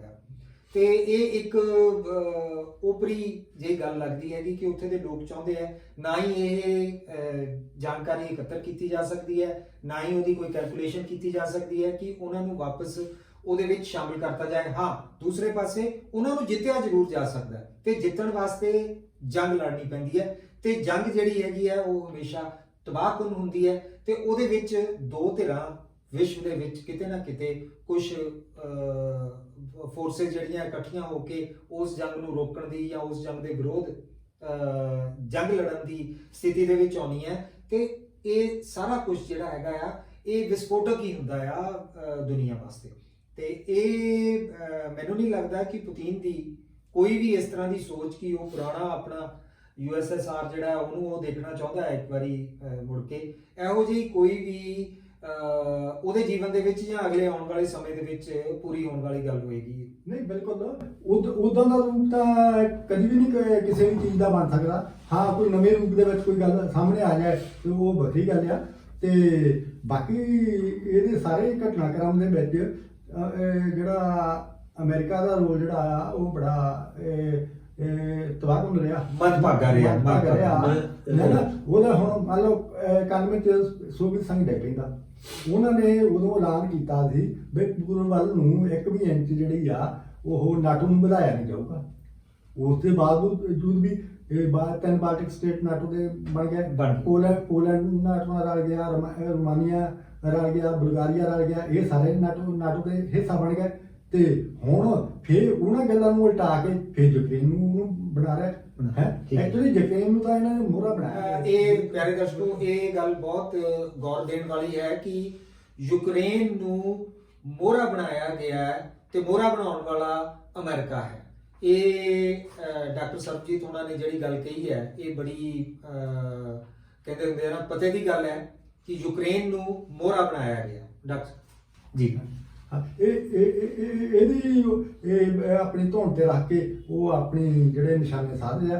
ਹੁਣ ਮਸਲਾ ਤਾਂ ਇਹ ਆ ਬਈ ਹੁਣ ਯੂਕਰੇਨ ਜਿਹੜਾ ਆ, ਯੂਕਰੇਨ ਦੇ ਵਿੱਚ ਇੰਡਸਟਰੀ ਜਿਹੜੀ ਆ, ਜਿਹੜੇ ਕੁਦਰਤੀ ਸਰੋਤ ਜਿਹੜੇ ਆ ਉੱਥੇ ਬਹੁਤ ਜ਼ਿਆਦਾ ਆ। ਹੁਣ ਸਟੀਲ ਦੀ ਇੰਡਸਟਰੀ ਉੱਥੇ ਕਿੰਨੀ ਆ, ਸਟੀਲ ਦਾ ਹੋ ਗਿਆ, ਕੋਲੇ ਦਾ ਹੋ ਗਿਆ, ਗੈਸ ਹੋ ਗਈ, ਹੋਰ ਬਾਕੀ ਸਾਰੇ ਉਹ ਸਾਰਾ ਹੀ ਜਿਹੜੇ ਰੂਸ ਦੀ ਇੰਡਸਟਰੀ ਆ ਤੇ ਯੂਕਰੇਨ ਦੀ ਇੰਡਸਟਰੀ ਆ, ਇਹ ਇੱਕ ਦੂਜੇ ਤੇ ਨਿਰਭਰ ਹੈ।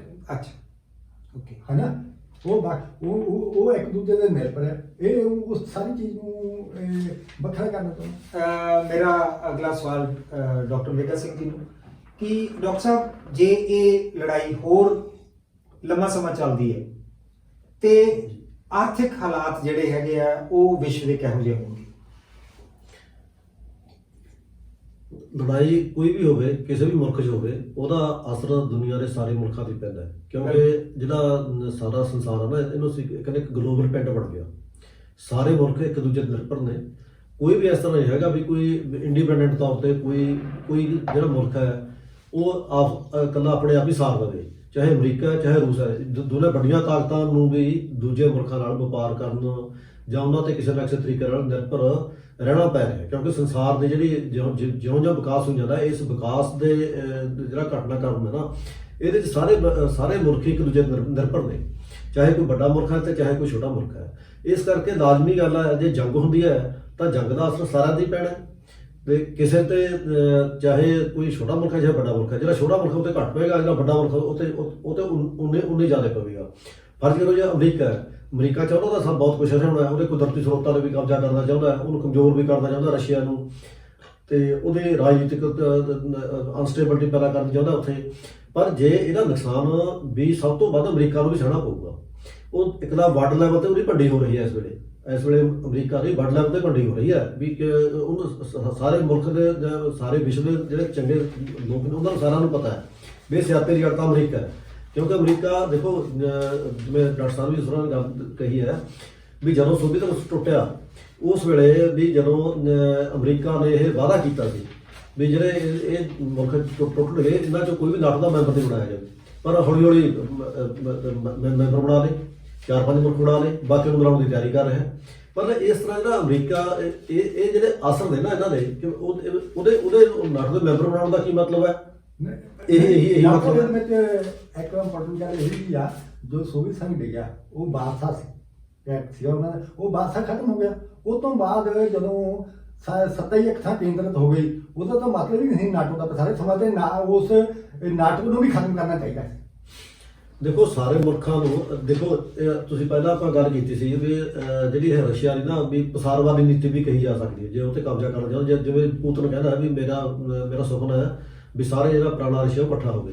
ਦੇਖੋ ਹੈ ਤਾਂ ਇਹ ਪਸਾਰਵਾਦੀ ਨੀਤੀ, ਇਹ ਗਲਤ ਵੀ ਹੈ, ਮੈਂ ਵੀ ਇਹਨੂੰ ਗਲਤ ਸਮਝਦਾ ਵੀ ਇਸ ਗੱਲ ਕਰਕੇ ਤਾਂ ਨਹੀਂ ਉਹਨੂੰ ਮਤਲਬ ਬਾਕੀ ਮੁਲਕਾਂ ਤੇ ਹਮਲਾ ਕਰਨਾ ਚਾਹੀਦਾ ਜਾਂ ਕਬਜ਼ਾ ਕਰਨ ਦੀ ਭਾਵਨਾ ਰੱਖਣੀ ਚਾਹੀਦੀ ਵੀ ਮੈਂ ਉਹਨਾਂ ਨੂੰ ਇੱਕ ਕਰਨਾ, ਕਿਉਂਕਿ ਇੰਡੀਪੈਂਡੈਂਟ ਸਟੇਟਾਂ ਬਣ ਗਈਆਂ, ਉਹ ਆਪਣਾ ਕੰਮ ਚਲਾ ਰਹੇ ਨੇ। ਹਾਂ, ਜੇ ਉਹਨਾਂ ਦੇ ਨਾਲ ਰੂਸ ਦੀ ਰਾਜਨੀਤੀ ਪ੍ਰਭਾਵਿਤ ਹੁੰਦੀ ਹੈ ਤਾਂ ਉੱਥੇ ਤਾਂ ਉਹਨੂੰ ਕੋਈ ਵੀ ਮੁਲਕ ਹੈ ਜੇ ਮੇਰੇ ਘਰ ਦੇ ਵਿੱਚ ਕੋਈ ਹੋਰ ਬਣਾ ਕੇ ਦਾਖਲ ਦਿੰਦਾ ਹੈ ਤਾਂ ਜੇ ਮੈਂ ਤਾਂ ਰੱਖ ਦੇ ਸਕਦਾ ਜੇ ਮੈਂ ਵੀ ਪ੍ਰਭਾਵਿਤ ਉਹਨਾਂ ਨਾਲ। ਇੱਕ ਗੁਆਂਢੀ ਜਾਂ ਦੂਜੇ ਗੁਆਂਢੀ ਦੇ ਵਿੱਚ ਜੇ ਉਹਦੇ ਘਰੇ ਉਹ ਕੂੜਾ ਸੱਟਦਾ ਤਾਂ ਹੀ ਉਹਨੂੰ ਬੋਲਣ ਦੀ ਲੋੜ ਹੈ, ਨਹੀਂ ਤਾਂ ਕੋਈ ਲੋੜ ਨਹੀਂ ਨਾ।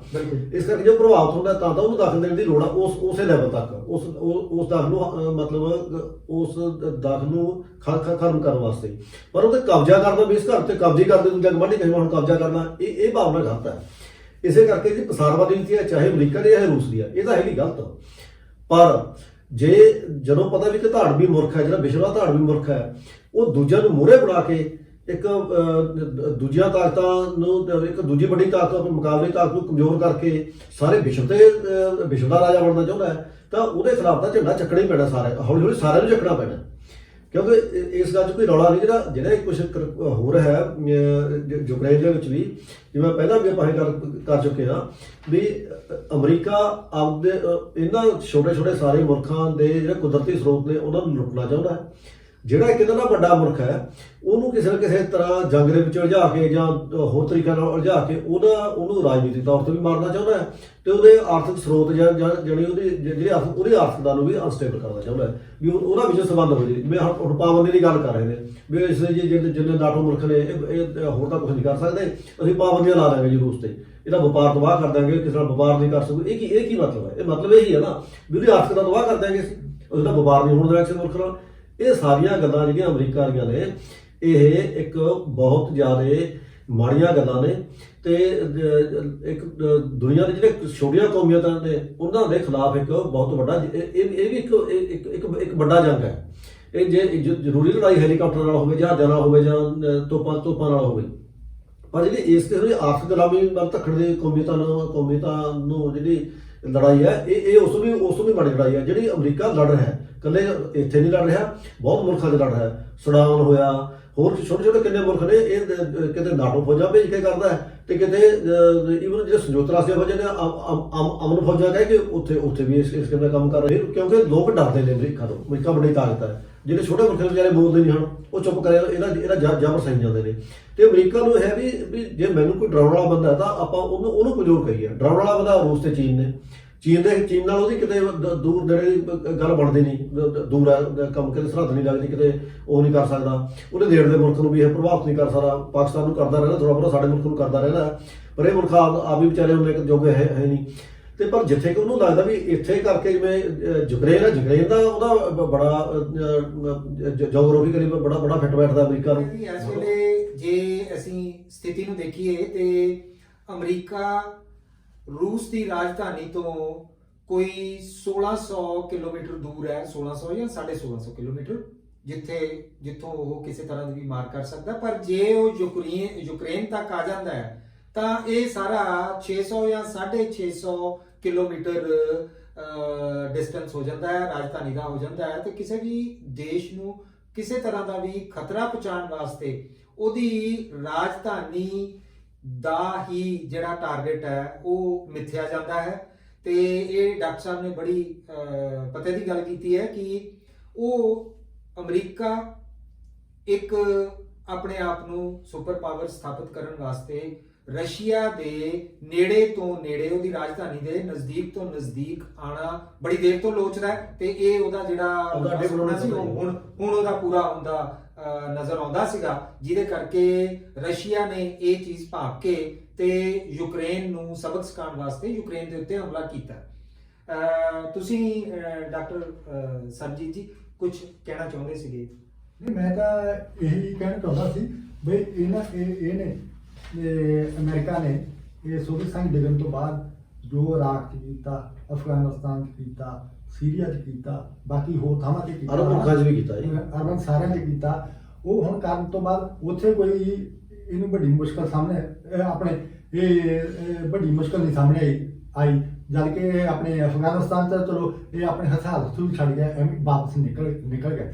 ਤੇ ਹੁਣ ਇਹਨੂੰ ਲੱਗਦਾ ਸੀ ਵੀ ਸ਼ਾਇਦ ਮੈਂ ਯੂਕਰੇਨ ਨੂੰ ਨਾਟੋ ਦਾ ਮੈਂਬਰ ਬਣਾਉਣਾ। ਹੁਣ ਜਿੱਦਾਂ ਡਾਕਟਰ ਸਾਹਿਬ ਨੇ ਕਿਹਾ ਸੀਗਾ ਬਈ ਉਹ ਬਈ ਉਹਨੇ ਆ ਕੇ ਸਿੱਧਾ ਹੀ ਉਹਦੇ ਦਰਾਂ ਤੇ ਦਸਤਕ ਦਿੱਤੀ ਰੂਸ ਦੇ। ਜਦੋਂ ਉਹਨੂੰ ਦਿੱਤੀ ਫੇ ਉਹਨੂੰ ਲੱਗਾ ਬਈ ਮੈਂ ਤਾਂ ਸਿੱਧਾ ਇਹਦੇ ਹਮਲੇ 'ਚ ਆ ਜਾਣਾ, ਇਹਦੇ ਰਡਾਰ ਤੇ ਆ ਜਾਣਾ। ਤੇ ਫਿਰ ਉਹ ਰੂਸ ਨੂੰ ਉਹਨੇ ਕਦਮ ਚੁੱਕੇ ਤੇ ਉਹਨੇ ਲੜਾਈ ਛੇੜੀ। ਲੜਾਈ ਦੇ ਤਾਂ ਹੈਗੀ ਤਾਂ ਗਲਤੀ ਆ, ਬਿਲਕੁਲ ਗਲਤ ਆ। ਪਰ ਤੇ ਪਿਛਲੇ ਸਮੇਂ ਦਾ ਇਹ ਵੀ ਰਿਪੋਰਟਾਂ ਆ ਰਹੀਆਂ ਸੀ ਬਈ ਉਹ ਯੂਕਰੇਨ ਨੂੰ ਪਰਮਾਣੂ ਸਮਰੱਥ ਨੂੰ ਵੀ ਬਣਾਉਣਾ ਚਾਹੁੰਦਾ ਸੀ, ਹੈ ਨਾ। ਇਹ ਬੜਾ ਖਤਰਨਾਕ। ਜੇ ਮੈਂ ਇਤਿਹਾਸ ਦੇ ਵਿੱਚ ਜਾਵਾਂ ਤਾਂ ਜਿਹੜੀ ਦੂਸਰਾ ਵਿਸ਼ਵ ਯੁੱਧ ਸੀ ਉਹਦੇ ਵਿੱਚ ਹਿਰੋਸ਼ੀਮਾ ਤੇ ਨਾਗਾਸਾਕੀ ਤੇ ਜਿਹੜਾ ਪਰਮਾਣੂ ਅਟੈਕ ਹੋਇਆ, ਉਹ ਅਮਰੀਕਾ ਵੱਲੋਂ ਵੀ ਆਪਣੇ ਆਪ ਨੂੰ ਸੁਪਰ ਪਾਵਰ ਸਥਾਪਿਤ ਕਰਨ ਵਾਸਤੇ ਹੀ ਕੀਤਾ ਗਿਆ ਸੀ, ਕਿਉਂਕਿ ਉੱਥੇ ਕੋਈ ਇਸ ਤਰ੍ਹਾਂ ਦੀ ਇਕੁਏਸ਼ਨ ਬਣ ਰਹੀ ਸੀ ਕਿ ਜੇ ਉਹ ਪਰਮਾਣੂ ਅਟੈਕ ਉਸ ਵੇਲੇ ਨਾ ਕਰਦਾ ਤਾਂ ਰਸ਼ੀਆ ਨੇ ਆਪਣੀ ਇੰਟਰਫੀਰੈਂਸ ਦੇ ਨਾਲ ਉਸ ਜੰਗ ਦਾ ਪਾਸਾ ਜਿਹੜਾ ਹੈਗਾ ਆ ਉਹ ਪਲਟ ਦੇਣਾ ਸੀਗਾ। ਰਸ਼ੀਆ ਉਸ ਜੰਗ ਦੇ ਵਿੱਚ ਪਹੁੰਚਣ ਵਾਲਾ ਹੀ ਸੀਗਾ, ਉਹ ਰਸ਼ੀਆ ਦੀਆਂ ਫੌਜਾਂ ਕੁਝ ਇਸ ਤਰ੍ਹਾਂ ਦਾ ਮੈਨੂੰ ਯਾਦ ਆਉਂਦਾ। ਜਰਮਨੀ ਤੱਕ ਤਾਂ ਪਹੁੰਚ ਹੀ ਗਈਆਂ ਸੀ, ਬਰਲਿਨ ਤੱਕ। ਫਿਰ ਇਹਨਾਂ ਨੇ ਉਧਰਲਾ ਦੂਜਾ ਜਰਮਨੀ ਨੂੰ ਡਿਵਾਈਡ ਕਰਾਤਾ, ਹਨਾ। ਤੇ ਉਹਨੂੰ ਜੇ ਉਹ ਨਾ ਛੱਡਦਾ ਤੇ ਇੱਧਰ ਸਾਰਾ ਯੂਰਪ ਦੇ ਥੱਲੇ ਆ ਜਾਣਾ। ਮੁੱਖ ਦੀ ਗੱਲ, ਦੋ ਮੱਲਾਂ ਦੀ ਲੜਾਈ ਦੇ ਵਿੱਚ ਨਿੱਕੇ ਮੋਟੇ ਜਿਹੜੇ ਲੋਕ ਹੈਗੇ ਆ ਉਹ ਇਸ ਵੇਲੇ ਪਿਸ ਰਹੇ ਨੇ। ਕੋਈ ਛੋਟੇ ਦੇਸ਼ ਜਿਹੜੇ ਉਹ ਪਿਸ ਰਹੇ ਨੇ। ਇਹ ਨਿੱਕੇ ਮੋਟੇ ਦੇਸ਼ ਵੀ ਨਹੀਂ, ਆਮ ਨਾਗਰਿਕ, ਆਮ ਲੋਕ ਜਿਹੜੇ ਜੇ ਮੰਨ ਲਓ ਆਮ ਲੋਕ ਤਾਂ ਜਿਹੜੇ ਫੌਜੀ ਆ ਉਹ ਵੀ ਆਮ ਘਰਾਂ ਦੇ ਨਿਆਣੇ ਮੁੰਡੇ ਆ। ਬਿਲਕੁਲ ਠੀਕ, ਫੌਜੀ ਵੀ ਆਮ ਘਰ, ਭਾਵੇਂ ਉਹ ਰੂਸ ਦੇ ਹੋਣ ਭਾਵੇਂ ਯੂਕਰੇਨ ਦੇ ਹੋਣ, ਇਹਦੇ ਵਿੱਚ ਮਾਰ ਸਾਰੇ ਆਮ ਲੋਕਾਂ ਨੂੰ ਪੈਣੀ। ਹੁਣ ਤੁਸੀਂ ਭਾਰਤ ਦੇ ਉੱਤੇ ਗੱਲ ਕਰਦੇ ਸੀ, ਸਿੱਧਾ ਹੀ ਤਾਂ ਇੰਪੈਕਟ ਹੁਣ ਪੈ ਰਿਹਾ, ਤੇਲ ਦੀਆਂ ਕੀਮਤਾਂ ਕਿੰਨੀ ਚੜ ਗਈਆਂ। ਹਾਂ ਬਿਲਕੁਲ ਠੀਕ ਹੈ। ਉਹ ਹੁਣ ਕਈਆਂ ਦਾ ਖਿਆਲ ਇਹ ਵੀ ਆ ਵੀ ਇਹ ਇਲੈਕਸ਼ਨ ਕਰਕੇ ਨਹੀਂ, ਬਾਅਦ ਇਲੈਕਸ਼ਨ ਦੇ ਨਾਲ ਹੀ 10-15 ਹਾਂ ਇਹ ਗੱਲ ਵੀ ਆ ਰਹੀ ਹੈ ਕਿ 8 ਤਰੀਕ ਤੋਂ ਬਾਅਦ ਜਿਹੜਾ ਹੈਗਾ ਇੱਕਦਮ ਤੇਲ ਦੇ ਵਿੱਚ ਤੇਲ ਦੀ ਕੀਮਤ 'ਚ ਉਛਾਲ ਆਏਗਾ। ਸ਼ਾਇਦ 25-30 ਰੁਪਏ ਨਹੀਂ, 40-50 ਰੁਪਏ ਵੀ ਹੋ ਸਕਦਾ ਹੈ, ਤੇ ਉਹ ਸਾਰਾ ਅਸਰ ਲੋਕਾਂ ਦੇ ਪੈ। ਹਾਂ, ਜਿੰਨਾ ਇਕੱਲਾ ਤੇਲ ਹੀ ਨਹੀਂ, ਬਾਕੀ ਅਨਾਜ ਦੇ ਉੱਤੇ ਸਾਰਾ, ਬਿਲਕੁਲ ਹਰ ਚੀਜ਼ ਦੇ ਉੱਤੇ, ਘਰੇਲੂ ਲੋੜਾਂ, ਕੱਲਾ ਇੰਡੀਆ ਸਾਰੇ ਕੋਲੇ ਦੇ ਉੱਤੇ ਵੀ ਅਸਰ ਪਏਗਾ। ਤੇ ਸਾਡੀ ਜਿਹੜੇ ਕੋਲੇ ਦੇ ਨਾਲ ਬਿਜਲੀ ਦੇ ਪਲਾਂਟ ਚੱਲਦੇ ਆ ਉਹਨਾਂ ਦੇ ਸ਼ਾਇਦ ਬਿਜਲੀ ਦਾ ਸੰਕਟ ਵੀ ਪੈਦਾ ਹੋ ਜਾਏ। ਸਾਰੀ ਇਕਨੋਮੀ ਤੇ ਪਏ, ਬਿਲਕੁਲ ਪਏ। ਹੁਣ ਤੱਕ ਦੀ ਹੋਈ ਗੱਲਬਾਤ ਦੇ ਵਿੱਚ ਜਿਹੜੀਆਂ ਗੱਲਾਂ ਸਾਡੇ ਸਾਹਮਣੇ ਆਈਆਂ ਨੇ ਉਹ ਇਹ ਹੈ ਕਿ ਯੂਕਰੇਨ ਤੇ ਰੂਸ ਦੀ ਲੜਾਈ ਜੋ ਹੈ ਉਹਦੇ ਪਿੱਛੇ ਸਿਰਫ ਤੇ ਸਿਰਫ ਅਮਰੀਕਾ ਦੀ ਇੱਕ ਸਾਜ਼ਿਸ਼ ਹੈ, ਆਪਣੇ ਆਪ ਨੂੰ ਸੁਪਰ ਪਾਵਰ ਸਥਾਪਿਤ ਕਰਨ ਲਈ ਤੇ ਰਸ਼ੀਆ ਨੂੰ, ਰੂਸ ਨੂੰ ਕਿਤੇ ਨਾ ਕਿਤੇ ਗਿਰਾਉਣ ਵਾਸਤੇ, ਨੀਚਾ ਦਿਖਾਉਣ ਵਾਸਤੇ। ਤੇ ਪਿਸਤਾ ਕੌਣ ਹੈ ਇਹਦੇ ਵਿੱਚ? ਪਿਸ ਰਹੇ ਨੇ ਯੂਕਰੇਨ ਦੇ ਆਮ ਲੋਕ, ਰਸ਼ੀਆ ਦੇ ਆਮ ਲੋਕ, ਉਹਨਾਂ ਦੀਆਂ ਭਾਵਨਾਵਾਂ ਤੇ ਆਉਣ ਵਾਲੇ ਸਮੇਂ ਵਿੱਚ ਆਰਥਿਕ ਮੰਦਹਾਲੀ ਦੇ ਵਿੱਚ ਪੈਣ ਵਾਲੇ ਦੁਨੀਆ ਭਰ ਦੇ ਸਾਰੇ ਲੋਕ। ਇਸ ਦਾ ਸਿੱਟਾ ਬਹੁਤ ਘਾਤਕ ਹੈ। ਇਹ ਜੰਗ ਕਿਸੇ ਮਕਸਦ ਲਈ ਨਹੀਂ, ਸਿਰਫ ਆਪਣੀ ਹੋਂਦ ਨੂੰ ਵੱਡਾ ਸਥਾਪਿਤ ਕਰਨ ਲਈ ਜਾਂ ਵੱਡਾ ਦੱਸਣ ਵਾਸਤੇ ਹੀ ਕਰਵਾਈ ਜਾ ਰਹੀ ਹੈ। ਇਸ ਜੰਗ ਦਾ ਜਲਦ ਤੋਂ ਜਲਦ ਬੰਦ ਹੋਣਾ ਬਹੁਤ ਜ਼ਰੂਰੀ ਹੈ। ਮੈਂ ਆਪਣੇ ਸ਼ਾਸਤਰੀਆਂ ਨੂੰ ਇਹ ਸਵਾਲ ਪੁੱਛਣਾ ਫਰਜ਼ ਸਮਝਦਾ ਹਾਂ ਕਿ ਭਾਰਤ ਦੀ ਭੂਮਿਕਾ ਇਸ ਜੰਗ ਦੇ ਵਿੱਚ ਕੀ ਰਹੇਗੀ, ਆਉਣ ਵਾਲੇ ਸਮੇਂ ਦੇ ਵਿੱਚ ਕਿਹੜੀਆਂ ਉਹ ਨੀਤੀਆਂ ਜਾਂ ਡਿਪਲੋਮੈਟਿਕ ਐਕਸ਼ਨਸ ਜਿਹੜੇ ਹੈਗੇ ਆ ਭਾਰਤ ਵੱਲੋਂ ਲਏ ਜਾਣੇ ਬਣਦੇ ਹਨ ਤਾਂ ਕਿ ਇਹ ਜੰਗ ਜਲਦ ਤੋਂ ਜਲਦ ਸਮਾਪਤ ਹੋਵੇ ਤੇ ਲੋਕ ਉਸੇ ਤਰ੍ਹਾਂ ਪਹਿਲਾਂ ਵਾਂਗ ਸੁਖ ਚੈਨ ਦੀ ਜ਼ਿੰਦਗੀ ਜਿਹੜੀ ਹੈਗੀ ਹੈ ਉਹਨੂੰ ਬਸਰ ਕਰ ਸਕਣ। ਮੈਂ ਇਹ ਗੱਲ ਡਾਕਟਰ ਮੇਗਾ ਸਿੰਘ ਜੀ ਤੋਂ ਪੁੱਛਦਾ ਕਿ ਭਾਰਤ ਦੀ ਆਉਣ ਵਾਲੇ ਸਮੇਂ ਵਿੱਚ ਕੀ ਨੀਤੀ ਔਰ ਕੀ ਐਕਸ਼ਨ ਰਹੇਗਾ ਜੀ, ਜਾਂ ਰਹਿਣਾ ਚਾਹੀਦਾ? ਜਿਵੇਂ ਕਿ ਮੈਂ ਪਹਿਲਾਂ ਵੀ ਗੱਲ ਕੀਤੀ ਹੈ ਵੀ ਭਾਰਤ ਇਸ ਵੱਡੇ ਜਿਹੜੇ ਦੋ ਧਿਰਾਂ ਨੇ, ਵੱਡੀਆਂ ਧਿਰਾਂ, ਇਹਨਾਂ ਦੇ ਵਿੱਚ ਭਾਰਤ ਦੀ ਕੋਈ ਵੱਡੀ ਭੂਮਿਕਾ ਨਹੀਂ ਨਿਭਾ ਸਕਦਾ, ਕਿਉਂਕਿ ਇਹ ਨਾ ਤਾਂ ਇਹ ਕੋਈ ਰਸ਼ੀਆ ਦਾ ਪੱਖ ਲੈ ਸਕਦਾ ਤੇ ਨਾ ਹੀ ਇਹ ਅਮਰੀਕਾ ਦਾ ਪੱਖ ਲੈ ਸਕਦਾ। ਤੇ ਇਸ ਪੋਜੀਸ਼ਨ ਦੇ ਵਿੱਚ ਸਿਰਫ ਇੰਨਾ ਹੀ ਹੈ ਵੀ ਜਿਵੇਂ ਦੁਨੀਆ ਦੇ ਦੂਜੇ ਮੁਲਕ ਨੇ ਜਿਹੜੇ ਨਾਨ ਅਲਾਈਨਡ ਨੇ, ਜਿਹਦੇ ਕਿਸੇ ਪਾਸੇ ਨਹੀਂ। ਸਾਡਾ ਮੁਲਕ ਵੀ ਉਹਨਾਂ ਦੇ ਵਿੱਚ ਹੀ ਹੈ, ਨੌਨ ਅਲਾਈਡ ਕੰਟਰੀਆਂ ਦੇ ਵਿੱਚ, ਜਿਹੜੇ ਕਿਸੇ ਗੁੱਟ ਨਾਲ ਵੱਜੇ ਨਹੀਂ ਹੋਏ। ਤੇ ਉਸ ਤਰ੍ਹਾਂ ਦੇ ਮੁਲਕ ਜਿਹੜੇ ਵਿੱਚ ਅਪੀਲਾਂ ਕਰਦੇ ਨੇ ਤੇ ਉਹ UN ਨੂੰ ਵੀ ਅਪੀਲ ਕਰਦੇ ਨੇ ਵਿੱਚ ਦਾਖਲ ਦਿੱਤਾ ਜਾਵੇ, ਤੇ ਦੋਨੇ ਧਿਰਾਂ ਨੂੰ ਅਪੀਲ ਕਰਦੇ ਨੇ ਵੀ ਭਾਈ ਤੁਸੀਂ ਜੰਗ ਬੰਦ ਕਰੋ, ਜੰਗ ਮਾੜੀ ਹੈ, ਜੰਗ ਨਹੀਂ ਕਰਨੀ ਚਾਹੀਦੀ। ਤੇ ਇਹ ਸਾਡੀ ਕਿਉਂਕਿ ਇੰਡੀਆ ਇੱਕ ਇਹ ਤਾਂ ਹੈਗਾ ਵੀ ਇੰਡੀਆ ਵੀ ਇੱਕ ਵਿਸ਼ਵ ਦਾ ਵੱਡਾ ਮੁਲਕ ਹੈ, ਇਹਦੇ ਵਪਾਰ ਵੀ ਨਾ ਵੱਡੀ ਪੱਧਰ ਤੇ ਹੈ, ਇਹਦੇ ਤੇ ਹੋਰ ਵੀ ਦੁਨੀਆ ਨੂੰ ਇਸ ਵੇਲੇ ਵੱਡੀਆਂ ਆਸਾਂ ਨੇ ਇੰਡੀਆ ਤੋਂ। ਇਸ ਕਰਕੇ ਇਹਦੀ ਕਹੀ ਗੱਲ ਦਾ ਪ੍ਰੈਸ਼ਰ ਤਾਂ ਹੈ ਦੁਨੀਆ ਦੇ ਵਿੱਚ। ਜੇ ਕੋਈ ਇੰਡੀਆ ਕੋਈ ਗੱਲ ਕਹਿੰਦਾ ਹੈ ਤਾਂ ਇਹਦਾ ਦੁਨੀਆ ਦੇ ਵਿੱਚ ਅਸਰ ਜਾਂਦਾ ਹੈ। ਤੇ ਇਹਦੀ ਗੱਲ ਹੈ ਵੀ ਰੂਸ ਤੇ ਨਹੀਂ ਜਾਂਦਾ, ਰੂਸ ਤੇ ਵੀ ਇਸ ਗੱਲ ਦਾ ਪ੍ਰਭਾਵ ਪਏਗਾ, ਤੇ ਅਮਰੀਕਾ ਦੇ ਵੀ ਜੇ ਕੋਈ ਅਮਰੀਕਾ ਨੂੰ ਇਹ ਗੱਲ ਕਹੇਗਾ ਤਾਂ ਉੱਤੇ ਵੀ ਜਾਂਦਾ ਹੈ। ਪਰ ਬਦਕਿਸਮਤ ਦੀ ਗੱਲ ਇਹ ਹੈ ਵੀ ਸਾਡਾ ਮੁਲਕ ਨਾ ਅਮਰੀਕਾ ਵੱਲ ਤਾਂ ਬਿਲਕੁਲ ਬੋਲਣ ਨੂੰ ਕੋਈ ਤਿਆਰ ਨਹੀਂ ਹੈ। ਠੀਕ ਹੈ, ਜੰਗ ਦੀ ਅਪੀਲ ਜ਼ਰੂਰ ਸਾਡਾ ਮੁਲਕ ਕਰਦਾ ਹੈ, ਜੰਗ ਨਾ ਕਰਨ ਦੀ, ਜੰਗ ਬੰਦ ਕਰਨ ਦੀ ਅਪੀਲ ਤਾਂ ਸਾਡਾ ਮੁਲਕ ਕਰ ਸਕਦਾ ਹੈ। ਪਰ ਦੇਖੋ ਗੱਲ ਇਹ ਹੈ, ਕਈ ਵਾਰ ਜਿਵੇਂ ਸਿਆਣੇ ਕਹਿੰਦੇ ਨੇ ਵੀ ਅਮਨ ਵਾਸਤੇ ਵੀ ਜੰਗ ਜ਼ਰੂਰੀ ਹੈ। ਕਈ ਵਾਰ ਪਰਿਸਥਿਤੀਆਂ ਇਸ ਤਰ੍ਹਾਂ ਪੈਦਾ ਹੁੰਦੀਆਂ ਨੇ ਵੀ ਅਮਨ ਨੂੰ ਕਾਇਮ ਰੱਖਣ ਵਾਸਤੇ ਵੀ ਜੰਗ ਦੀ ਜ਼ਰੂਰਤ ਹੈ।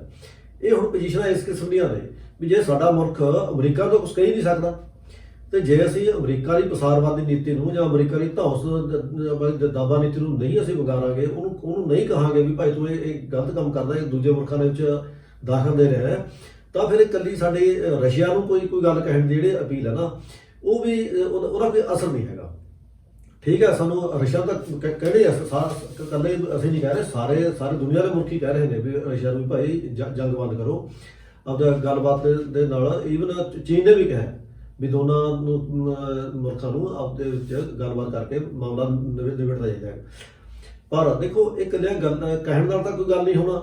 ਜਿਹੜੀਆਂ ਗੱਲਾਂ ਕਰਕੇ ਇਹ ਜੰਗ ਲੱਗੀ ਹੈ, ਜੰਗ ਸ਼ੁਰੂ ਕੀਤੀ ਹੈ ਰੂਸ ਨੇ, ਗੱਲ ਤਾਂ ਉਹਨਾਂ ਮੁੱਦਿਆਂ ਤੇ ਵੀ ਬੋਲਣ ਦੀ ਹੈ। ਸਾਡੀ ਜੇ ਵਿਦੇਸ਼ ਨੀਤੀ ਹੈ, ਸਾਨੂੰ ਆਪਦੀ ਵਿਦੇਸ਼ ਨੀਤੀ ਦੇ ਵਿੱਚ ਕੂਟਨੀਤੀ ਦੇ ਤੌਰ ਤੇ UN ਦੇ ਵਿੱਚ ਜਾਂ ਕਿਸੇ ਹੋਰ ਫੋਰਮ ਦੇ ਉੱਤੇ ਇਹ ਗੱਲ ਜ਼ਰੂਰ ਰੱਖਣੀ ਪਏਗੀ ਸਾਨੂੰ ਵੀ ਭਾਈ ਜਿਹੜੀਆਂ ਪਸਾਰਵਾਦੀ ਨੀਤੀਆਂ ਨੇ ਉਹ ਤਿਆਗਣੀਆਂ ਚਾਹੀਦੀਆਂ ਨੇ। ਦੂਜੇ ਮੁਲਕਾਂ ਜਿਹੜੇ ਦਾਖਲ ਦੇਣ ਦੀਆਂ ਨੀਤੀਆਂ ਨੇ, ਚਾਹੇ ਬਿਜ਼ਨਸ ਰਾਹੀਂ, ਚਾਹੇ ਸੈਕਸ਼ਨਾਂ ਲਾ ਕੇ ਦੂਜੇ ਮੁਲਕ ਤੇ, ਇਸ ਕਹਿੰਦੇ ਜਿਹੜੀਆਂ ਇਹ ਗੱਲਾਂ ਤੋਂ ਗ੍ਰੇਜ਼ ਕਰਨਾ ਚਾਹੀਦਾ। ਇਹ ਗੱਲਾਂ ਜ਼ੋਰ ਪਾ ਕੇ ਸਾਡੇ ਮੁਲਕ ਨੂੰ ਰੱਖਣੀਆਂ ਚਾਹੀਦੀਆਂ, ਅਮਰੀਕਾ ਕੋਲ ਵੀ ਤੇ ਰਸ਼ੀਆ ਕੋਲ ਵੀ। ਤਾਂ ਹੀ ਇਕੱਲੀ ਅਪੀਲਾਂ ਨਾਲ ਨਾ ਕਰੇ ਜੰਗ ਬੰਦ ਹੋਵੇ, ਤੇ ਨਾ ਕਿਸੇ ਦੇ ਕਹੇ ਇਸ ਤਰ੍ਹਾਂ ਕੋਈ ਜੰਗ ਨੂੰ ਕੋਈ ਬੰਦ ਕਰਨ ਲੱਗਿਆ, ਕਿਉਂਕਿ ਹਰ ਬੰਦੇ ਦੇ ਆਪੋ ਆਪਣੇ ਹਿੱਤ ਨੇ, ਹਰੇਕ ਮੁਲਕ ਦੇ ਆਪੋ ਆਪਣੇ, ਰਸ਼ੀਆ ਦੇ ਆਪਦੇ ਹਿੱਤ ਨੇ। ਸਾਡੀ ਅਪੀਲ ਤੇ ਤਾਂ ਉਹਨੇ ਕੋਈ ਜੰਗ ਨਹੀਂ ਬੰਦ ਕਰ ਦੇਣੀ। ਹਾਂ, ਪਰ ਜੇ ਜਿਹੜੀਆਂ ਗੱਲਾਂ ਰੂਸ ਰੱਖ ਰਿਹਾ ਹੈ, ਜੇ ਅਸੀਂ ਉਹਨਾਂ ਗੱਲਾਂ ਦੇ ਨਿਸਤਾਰੇ ਵਾਸਤੇ, ਉਹਨਾਂ ਗੱਲਾਂ ਨੂੰ, ਉਹਨਾਂ ਕੋਲ ਪ੍ਰੋਬਲਮ ਸੋਲਵ ਕਰਨ ਵਾਸਤੇ ਕੋਈ ਪ੍ਰਸਤਾਵ ਰੱਖਾਂਗੇ ਤਾਂ ਲਾਜ਼ਮੀ ਉਹਦਾ ਇੰਪੈਕਟ ਹੈ। ਇਸ ਕਰਕੇ ਸਾਨੂੰ ਇਹ ਸਾਰਾ ਸਾਡੇ ਮੁਲਕ ਨੂੰ ਚਾਹੀਦਾ ਵੀ ਇੱਕ ਤਾਂ ਉਹਨੂੰ ਇਹ ਗੱਲ ਜ਼ਰੂਰ ਜਾਣੀ ਚਾਹੀਦੀ ਹੈ ਵੀ ਭਾਈ ਜੰਗ ਹਮੇਸ਼ਾ ਮਾੜੀ ਹੁੰਦੀ ਹੈ। ਕੋਈ ਵੀ ਮੁਲਕ ਹੈ, ਕੋਈ ਵੀ ਦੁਨੀਆ ਦਾ ਖਿੱਤਾ ਹੈ, ਕਿਤੇ ਵੀ ਹੈ, ਚਾਹੇ ਘਰਾਂ ਦੇ ਵੀ ਹੈ, ਜੰਗ ਮਾੜੀ ਹੈ, ਜੰਗ ਦੇ ਨੁਕਸਾਨ ਹੁੰਦੇ ਨੇ। ਤੇ ਆਮ ਗਰੀਬ ਲੋਕਾਂ ਨੂੰ, ਆਮ ਜਿਹੜੇ ਅੰਡਰ ਡਿਵੈਲਪਡ ਕੰਟਰੀ ਉਹਨਾਂ ਨੂੰ, ਜਿਹੜੇ ਡਿਵੈਲਪਡ ਕੰਟਰੀ ਉਹਨਾਂ ਨੂੰ ਨੁਕਸਾਨ ਜ਼ਿਆਦਾ ਹੈ। ਸਾਡਾ ਮੁਲਕ ਵੀ ਉਹਨਾਂ ਇਹੋ ਜਿਹੇ ਮੁਲਕਾਂ ਦੇ ਵਿੱਚ ਹੀ ਹੈ। ਸਾਡਾ ਮੁਲਕ ਵੀ ਗਰੀਬ ਮੁਲਕਾਂ ਦੇ ਵਿੱਚ ਹੈ, ਸਾਡੇ ਤੇ ਵੀ ਬਹੁਤ ਅਸਰ ਹੈ। ਜਿਵੇਂ ਅਸਰ ਕਿ ਪੈਟਰੋਲ ਦੇ ਰੇਟ ਵੱਧ ਗਏ, ਖਾਣੇ ਵਾਲੀਆਂ ਚੀਜ਼ਾਂ ਦੇ ਰੇਟ ਵੱਧ ਗਏ, ਗੈਸ ਦੇ ਰੇਟ ਵੱਧ ਗਏ, ਕੋਲੇ ਦੇ ਰੇਟ ਵੱਧ ਜਾਣਗੇ, ਸਟੀਲ ਦੇ ਰੇਟ ਵੱਧ ਜਾਣਗੇ। ਮਤਲਬ ਹਰ ਗੱਲ ਦਾ ਇਹਦਾ ਸਾਡੇ ਵਿਦਿਆਰਥੀ ਨੇ, ਉੱਥੇ ਵਿਚਾਰਾ 20,000 ਦਾ ਵਿਦਿਆਰਥੀ ਪੜ੍ਹਦਾ, ਉਹ ਵਿਚਾਰਾ ਵਾਪਸ ਆ ਗਿਆ, ਉਹਨਾਂ ਦੀ ਪੜ੍ਹਾਈ ਪ੍ਰਭਾਵਿਤ ਹੋ ਗਈ, ਜਿਹਦਾ 1 ਸਾਲ ਮਾਰਿਆ ਜਾਊ, ਕਿਸੇ ਦਾ ਕਿੰਨਾ ਕੁਛ ਬਰਬਾਦ ਹੋ ਗਿਆ, ਕਿੰਨੇ ਪੈਸੇ ਉਹਨਾਂ ਨੂੰ ਆਉਣ ਦੇ ਡਬਲ ਟ੍ਰਿਪਲ ਜਹਾਜ਼ਾਂ ਦੇ ਖਰਚੇ ਪੈ ਗਏ, ਤੇ ਹੋਰ ਜਿਹੜੇ ਉਹਨਾਂ ਦੇ ਮਾਪਿਆਂ ਦੀ ਪਰੇਸ਼ਾਨੀ ਹੈ ਉਹ। ਮਤਲਬ ਇਹ ਸਾਰਿਆਂ, ਕਿਉਂਕਿ ਸਾਡੇ ਵੀ ਹਿੱਤ ਇਸ ਗੱਲ ਨਾਲ ਜੁੜੇ ਹੋਏ ਨੇ ਵੀ ਯੂਕਰੇਨ ਤੇ ਰਸ਼ੀਆ ਦੀ ਲੜਾਈ ਬੰਦ ਹੋਵੇ। ਜਦੋਂ ਸਾਡੇ ਹਿੱਤ ਜੁੜੇ ਹੋਏ ਨੇ ਲੜਾਈ ਬੰਦ ਕਰਨ ਵਾਸਤੇ, ਤਾਂ ਸਾਨੂੰ ਇਸ ਲੜਾਈ ਦੇ ਮੁੱਦਿਆਂ ਤੇ ਵੀ ਥੋੜਾ ਜਿਹਾ ਜੋਰ ਦੇ ਕੇ ਬੋਲਣਾ ਹੀ ਪਊਗਾ, ਤੇ ਬੋਲਣਾ ਚਾਹੀਦਾ ਸਾਡੇ ਮੁਲਕ ਨੂੰ। ਜੇ ਅਸੀਂ ਸਿਰਫ ਅਪੀਲਾਂ ਕਰਾਂਗੇ ਤਾਂ ਮੈਂ ਸਮਝਦਾ ਇਹ ਕਲੀਆਂ ਅਪੀਲਾਂ ਨਾਲ ਕੋਈ ਬਹੁਤਾ ਫਰਕ ਨਹੀਂ ਪੈਂਦਾ ਗਿਆ। ਸਾਨੂੰ ਇਹਨਾਂ ਮੁੱਦਿਆਂ ਤੇ ਵੀ ਦਖਲਅੰਦਾਜ਼ੀ ਕਰਨੀ ਪਏਗੀ। ਡਾਕਟਰ ਸਾਹਿਬ, ਤੁਸੀਂ ਵਿਦੇਸ਼ ਨੀਤੀ 'ਚ ਭਾਰਤ ਦੀ ਭੂਮਿਕਾ ਦੇ ਬਾਰੇ ਗੱਲ ਕੀਤੀ, ਤੇ ਭਾਰਤ ਦਾ ਵਿਦੇਸ਼ ਨੀਤੀ ਦੇ ਵਿੱਚ ਬੜਾ ਇਤਿਹਾਸਕ ਭੂਮਿਕਾ ਰਹੀ ਆ। ਤੇ ਜਦੋਂ 1949 ਦੇ ਵਿੱਚ ਨਾਟੋ ਦਾ ਗਠਨ ਹੋਇਆ, ਫਿਰ ਬਾਅਦ 'ਚ ਬਾਰਸਾ ਦਾ ਗਠਨ ਹੋਇਆ, ਇਹ ਹਿੰਦੁਸਤਾਨ ਇਹ ਨਾ ਬਾਰਸਾ 'ਤੇ ਗਿਆ ਨਾ ਨਾਟੋ 'ਤੇ ਗਿਆ। ਇਹਨਾਂ ਨੇ, ਨਹਿਰੂ ਨੇ ਯੂਗੋਸਲਾਵੀਆ ਦੇ ਲੀਡਰ ਟੀਟੋ ਨਾਲ ਮਿਲ ਕੇ ਗੁਟਨਰਪੈਕ ਲਹਿਰ ਜਿਹੜੀ ਆ ਸ਼ੁਰੂ ਕੀਤੀ। ਇਹਨਾਂ ਨੇ ਉਹਦੇ ਵਿੱਚ ਦੋਨਾਂ ਦੇ ਵਿੱਚ ਸੰਤੁਲਨ ਬਣਾ ਕੇ ਰੱਖਣ ਦੀ ਕੋਸ਼ਿਸ਼ ਕੀਤੀ, ਜਿਹਦੇ ਵਿੱਚ ਇਹ ਚੱਲੇ ਵੀ ਆ। ਇਹ 1990 ਤੱਕ ਤਾਂ ਤਕਰੀਬਨ ਚੱਲੇ, 80 ਤੱਕ ਤਾਂ ਇਹ ਚੱਲਦੇ ਨੇ ਹਨਾ। ਤੇ ਉਹ ਸੋਵੀਅਤ ਸੰਘ ਨਾਲ ਸਾਡੇ ਬੜੇ ਵਧੀਆ ਰਿਲੇਸ਼ਨ ਰਹੇ ਆ। ਇਹ 70ਵੇਂ ਦੇ ਸ਼ੁਰੂ ਵਿੱਚ 10 ਸਾਲਾ ਟ੍ਰੀਟੀ ਹੋਈ ਆ, ਫਿਰ ਉਸ ਤੋਂ ਬਾਅਦ 10 ਸਾਲਾ ਟ੍ਰੀਟੀ ਹੋਈ ਆ। ਜਦੋਂ ਬੰਗਲਾਦੇਸ਼ ਦੀ ਜੰਗ ਲੱਗੀ ਆ, ਉਦੋਂ ਇਹ ਅਮਰੀਕਾ ਨੇ ਤਾਂ ਆਪਣਾ ਬੇੜਾ ਸੱਤੋਂ ਵੇਲ ਭੇਜ ਦਿੱਤਾ ਸੀ ਹਿੰਦੁਸਤਾਨ ਵਿਰੁੱਧ ਕਾਰਵਾਈ ਕਰਨ। ਉਦੋਂ ਸੋਵੀਅਤ ਸੰਘ ਨੇ ਇਹ ਹਿੰਦੁਸਤਾਨ ਦੀ ਮਦਦ ਕੀਤੀ। ਸੋਵੀਅਤ ਸੰਘ ਨਾਲ ਇਹ ਰਸ਼ੀਆ ਦੇ ਨਾਲ ਸਾਡੇ ਬਹੁਤ ਹਿੰਦੁਸਤਾਨ ਦੇ ਵਧੀਆ ਸੰਬੰਧ ਰਹੇ ਆ। ਹਾਂ, ਪਿਛਲੇ ਸਮੇਂ ਦੌਰਾਨ 90 ਤੋਂ ਬਾਅਦ ਇਹ ਕੋਈ ਫੋਰਨ ਪਾਲਿਸੀ ਦੇ ਵਿੱਚ ਤਬਦੀਲੀ ਦੇਖਣ ਨੂੰ ਮਿਲੀ ਆ।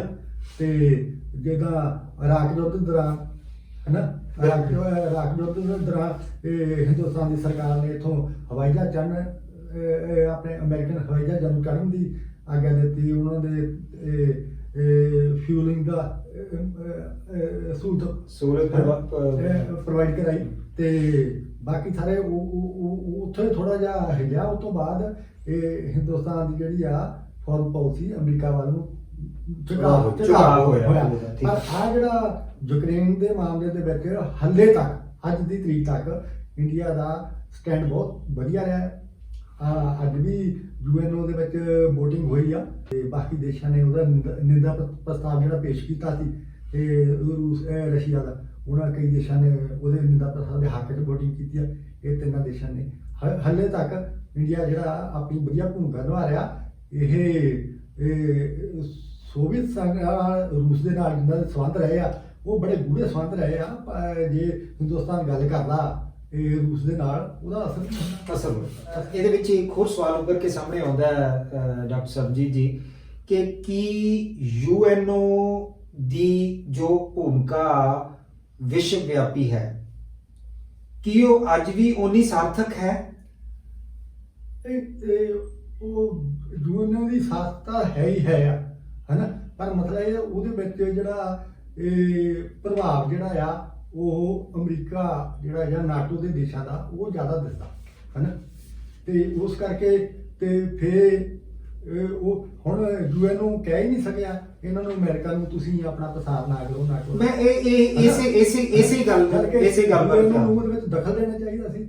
ਬਈ ਇਹ ਜੀ ਤੁਸੀਂ ਗਲਤ ਕਰ ਰਹੇ ਆ, ਤੁਸੀਂ ਜਿਹੜਾ ਨਾਟੋ ਦਾ ਜਦ ਬਾਦਸ਼ਾਹ ਹੈ ਨਹੀਂ ਹੁਣ, ਤੇ ਤੁਸੀਂ ਨਾਟੋ ਦਾ ਪ੍ਰਸਾਰ ਕਿਉਂ ਕਰ ਰਹੇ ਹੋ? ਤੁਹਾਨੂੰ ਪ੍ਰਸਾਰ ਨਹੀਂ ਕਰਨਾ ਚਾਹੀਦਾ ਨਾਟੋ ਦਾ। ਇਹ UN ਨੂੰ ਕਹਿਣਾ ਚਾਹੀਦਾ ਸੀ, ਪਰ ਉਹਨੇ ਨਹੀਂ ਕਿਹਾ ਹਨਾ।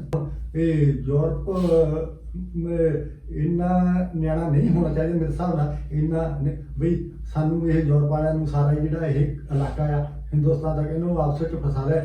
ਉਹ ਉਧਰ ਸਮੁੰਦਰ ਦੇ ਵਿੱਚ ਬੈਠੇ ਆ ਸੈਂਟਰ 'ਚ, ਉਹਨਾਂ ਦਾ ਕੋਈ ਥਲ ਸੈਨਾ ਦਾ ਕੋਈ ਅਸਰ ਹੀ ਨਹੀਂ ਹਨਾ। ਉੱਥੇ ਫਿਰ ਜਾਊਗਾ, ਹਵਾਈ ਜਾਊਗਾ, ਜਲਦੀ ਜਾਊਗਾ। ਇਹ ਹੁਣ ਯੂਰਪ ਬਹੁਤ ਜੰਗ ਦੇ ਨਾਲ ਪਹਿਲੀ ਨਾ ਹੋਵੇ, ਦੂਜੀ ਨਾ ਹੋਵੇ, ਯੂਰਪ ਸਭ ਤੋਂ ਵੱਧ ਪ੍ਰਭਾਵਿਤ ਹੁੰਦਾ ਜੇ ਇੱਥੇ ਕਿਸੇ ਵੀ ਖਿੱਤੇ ਦੇ ਵਿੱਚ ਕੋਈ ਗੜਬੜ ਹੁੰਦੀ।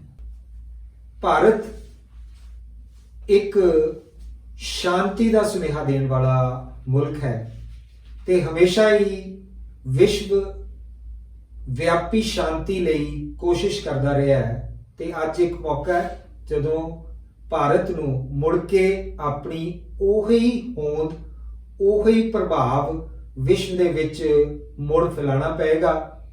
ਜੇ ਇਹਨਾਂ ਦੋਹਾਂ ਮੁਲਕਾਂ ਦੇ ਵਿੱਚ ਸ਼ਾਂਤੀ ਸਥਾਪਿਤ ਕਰਨ ਲਈ ਜਾਂ ਜੰਗਬੰਦੀ ਵਾਸਤੇ ਭਾਰਤ ਕੋਈ ਭੂਮਿਕਾ ਨਿਭਾਉਂਦਾ ਹੈ ਪੋਜ਼ਿਟਿਵ, ਤਾਂ ਆਉਣ ਵਾਲੇ ਸਮੇਂ ਵਿੱਚ ਹਿੰਦੁਸਤਾਨ ਫਿਰ ਆਪਣੀ ਉਸੇ ਵਿਸ਼ਵ ਵਿਆਪੀ ਸਾਖ ਨੂੰ ਬਰਕਰਾਰ ਰੱਖ ਸਕੇਗਾ, ਆਪਣੇ ਨਾਂ ਨੂੰ ਬਿਲਕੁਲ ਉੱਪਰ ਰੱਖ ਸਕੇਗਾ ਵਿਸ਼ਵ ਦੇ ਵਿੱਚ, ਕਿ ਇਹ ਸ਼ਾਂਤੀ ਸਥਾਪਤੀ ਦੇ ਵਿੱਚ ਹਮੇਸ਼ਾ ਭਾਰਤ ਨੇ ਕਾਰਗਰ ਭੂਮਿਕਾ ਨਿਭਾਈ ਹੈ। ਇਸੇ ਦੁਆ ਦੇ ਨਾਲ ਕਿ ਇਹ ਜੰਗਬੰਦੀ ਜਲਦ ਤੋਂ ਜਲਦ ਹੋਵੇ ਤੇ ਭਾਰਤ ਇਹਦੇ ਵਿੱਚ ਆਪਣੀ ਸਾਰਥਕ ਭੂਮਿਕਾ ਨਿਭਾ ਸਕੇ। ਮੈਂ ਧੰਨਵਾਦ ਕਰਦਾ ਹਾਂ ਡਾਕਟਰ ਸਰਬਜੀਤ ਸਿੰਘ ਹੋਣਾ ਦਾ, ਡਾਕਟਰ ਮੇਘਾ ਸਿੰਘ ਹੋਣਾ ਦਾ, ਜਿਨ੍ਹਾਂ ਨੇ ਅੱਜ ਇਸ ਗੱਲਬਾਤ ਦੇ ਵਿੱਚ ਸ਼ਮੂਲੀਅਤ ਕਰਕੇ ਆਪਣੇ ਵਡਮੁੱਲੇ ਵਿਚਾਰ ਸਾਡੇ ਨਾਲ ਸਾਂਝੇ ਕੀਤੇ। ਬਹੁਤ ਬਹੁਤ ਧੰਨਵਾਦ। ਸਾਨੂੰ ਆਸ ਹੈ ਇਹ ਪ੍ਰੋਗਰਾਮ ਤੁਹਾਡੇ ਲਈ ਜਾਣਕਾਰੀ ਭਰਪੂਰ ਰਿਹਾ ਹੋਵੇਗਾ। ਆਪਣੇ ਵਿਚਾਰ ਕਮੈਂਟ ਬਾਕਸ ਦੇ ਵਿੱਚ ਜ਼ਰੂਰ ਦੇਣਾ। ਤੁਸੀਂ ਸਾਡਾ ਚੈਨਲ ਸਬਸਕ੍ਰਾਈਬ ਜ਼ਰੂਰ ਕੀਤਾ ਹੋਵੇਗਾ। ਜੇ ਨਹੀਂ ਕੀਤਾ ਤਾਂ ਮਿਹਰਬਾਨੀ ਕਰਕੇ ਸਾਡਾ ਚੈਨਲ ਸਬਸਕ੍ਰਾਈਬ ਜ਼ਰੂਰ ਕਰਨਾ। ਧੰਨਵਾਦ। ਰੱਬ ਰਾਖਾ।